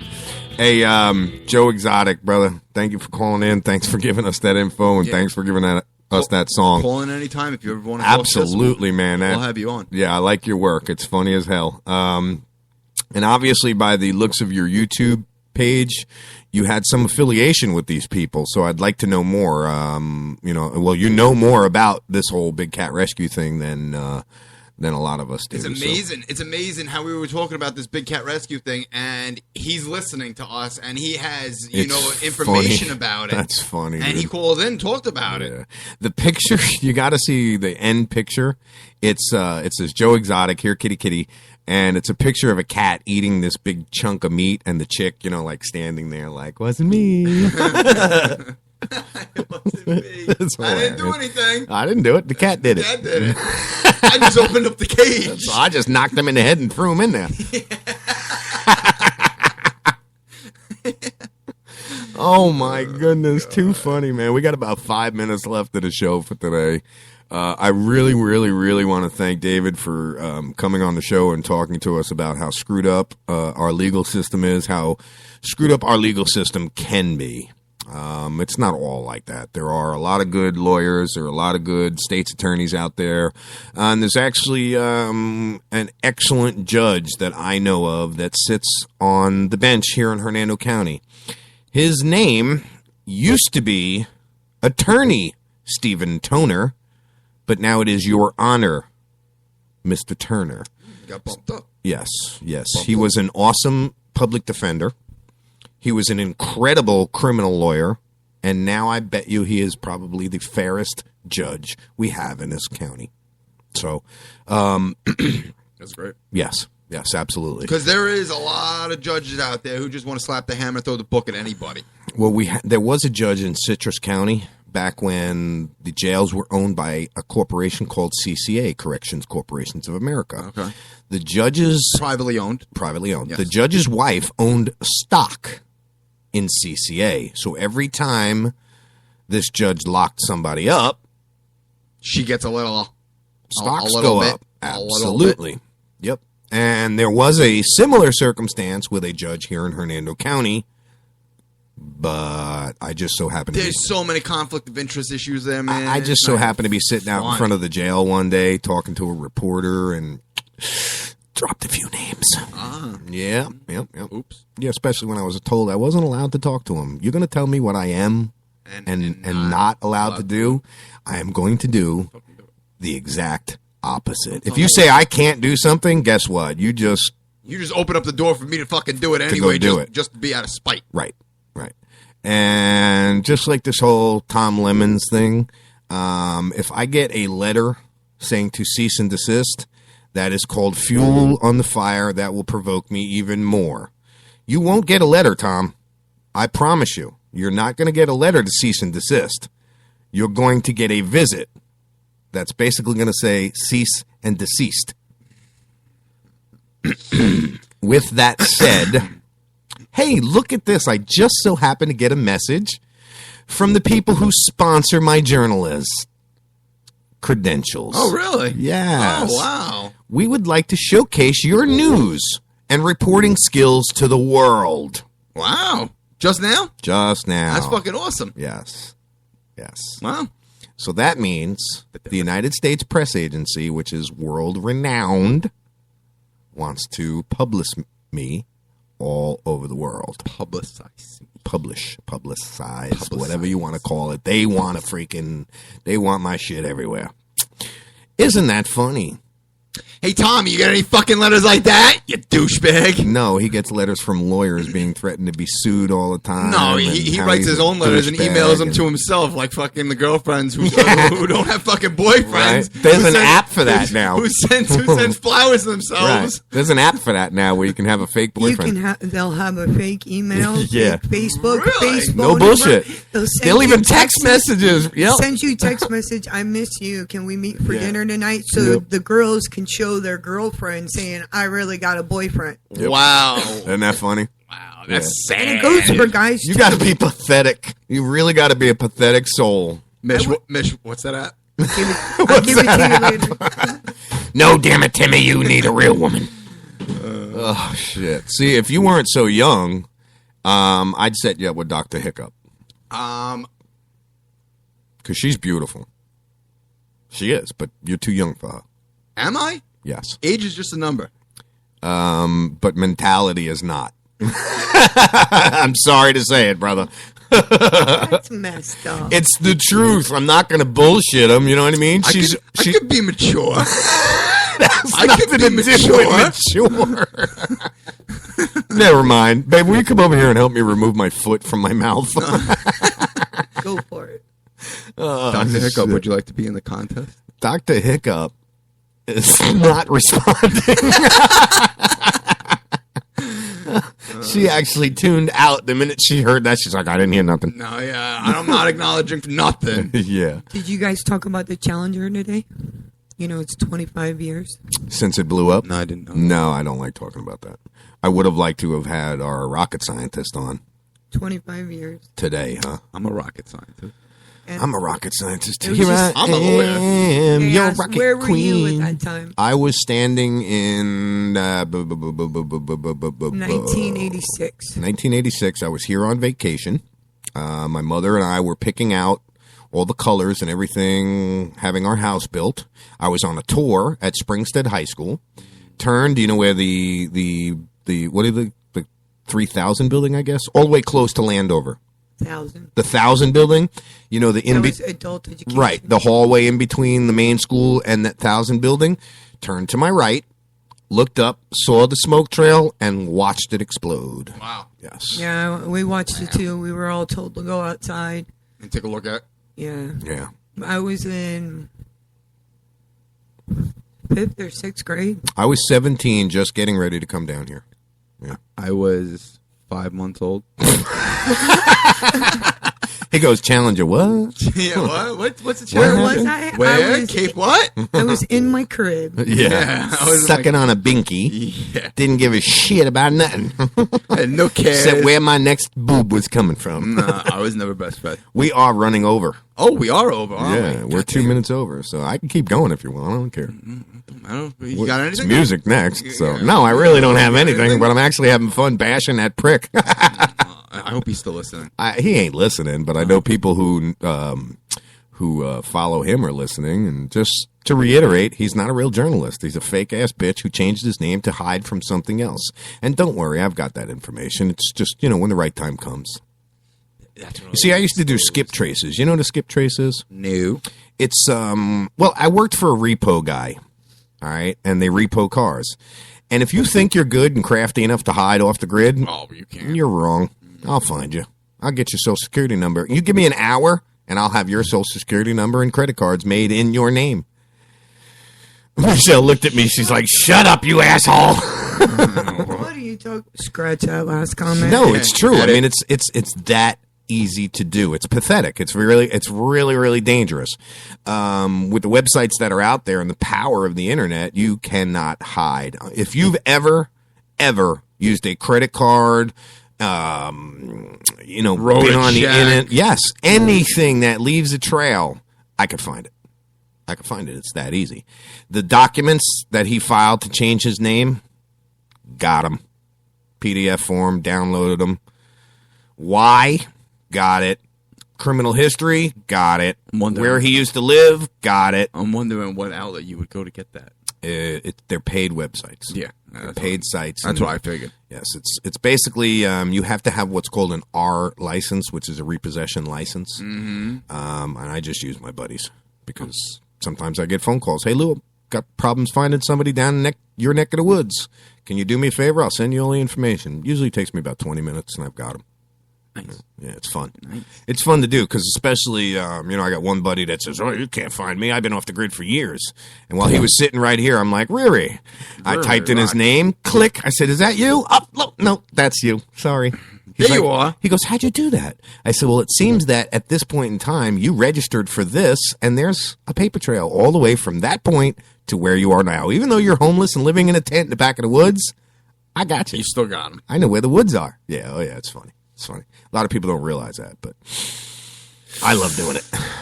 I love doing it, especially when somebody tells me they're squeaky clean and I can find dirt on them. I say, you ain't squeaky clean. You're as clean as I am, and I am in no means clean. Yeah. I showered this morning. Dude, anybody who knows me knows I'm a crafty, shady son of a bitch. But that's how I make my living, being shady. Legally being shady. Talk shit radio? I mean, let's face it, this is as shady as shady gets. I legally talk shit about somebody. Yeah. With no repercussions. With none. You cannot sue me for slander. That's what my show's about. And even if you do try and sue me for slander, the backlash from that, I promise you, will not be good. Take that as a threat. It's not a threat. I don't make threats, but I do make promises. With that said, yes, with that said, I'll end the show right here 5 minutes after. I'm watching that commercial. I'm sending a tweet. Oh, God, I love that. And he throws the bird. No, that's me because I just started doing tweets. Poor Blue, my poor bird. My poor bird. He gets thrown out all the time. Why isn't this damn tweeter working? Why isn't anyone getting my tweets? Because there's a pile of dead birds out your window. On that note, thank you for joining us on Talk Shit Radio Network. I'm actually going to come up with a couple of songs. Yeah, Timmy's going to be up. Give us another 5 minutes to get him up and running. And Talk Shit Radio Network, everyone. David, thank you again for joining us today. Yeah. I really appreciate you talking with us. I appreciate everybody. Doc Hiccup, appreciate you coming into the chat, messing with us. Daisy, love the fact that you're back and listening to the show. John, if you're listening, thank you. All of our other listeners, thank you. Tom Lemons, if you're listening, fuck you. And with that said, Joe Exotic, thank you. Oh, yes, Joe Exotic. Exotic, thank you for calling. Thank you for calling, and make that a regular thing, bro, because that song is hilarious. Yeah, dude. I am going to post it over and over and over. A great fucking song. I'm actually going to post it up on the Hernando County Sheriff's website. You know what? Here's something you guys should take a look at. Yeah, you might want to think about this song. Joe's going, no, don't do that. Don't do that. All right, guys. Talk Shit Radio. We're out of here. Happy Hump Day. Yeah, happy Hump Day. We'll talk to you in the morning. See ya.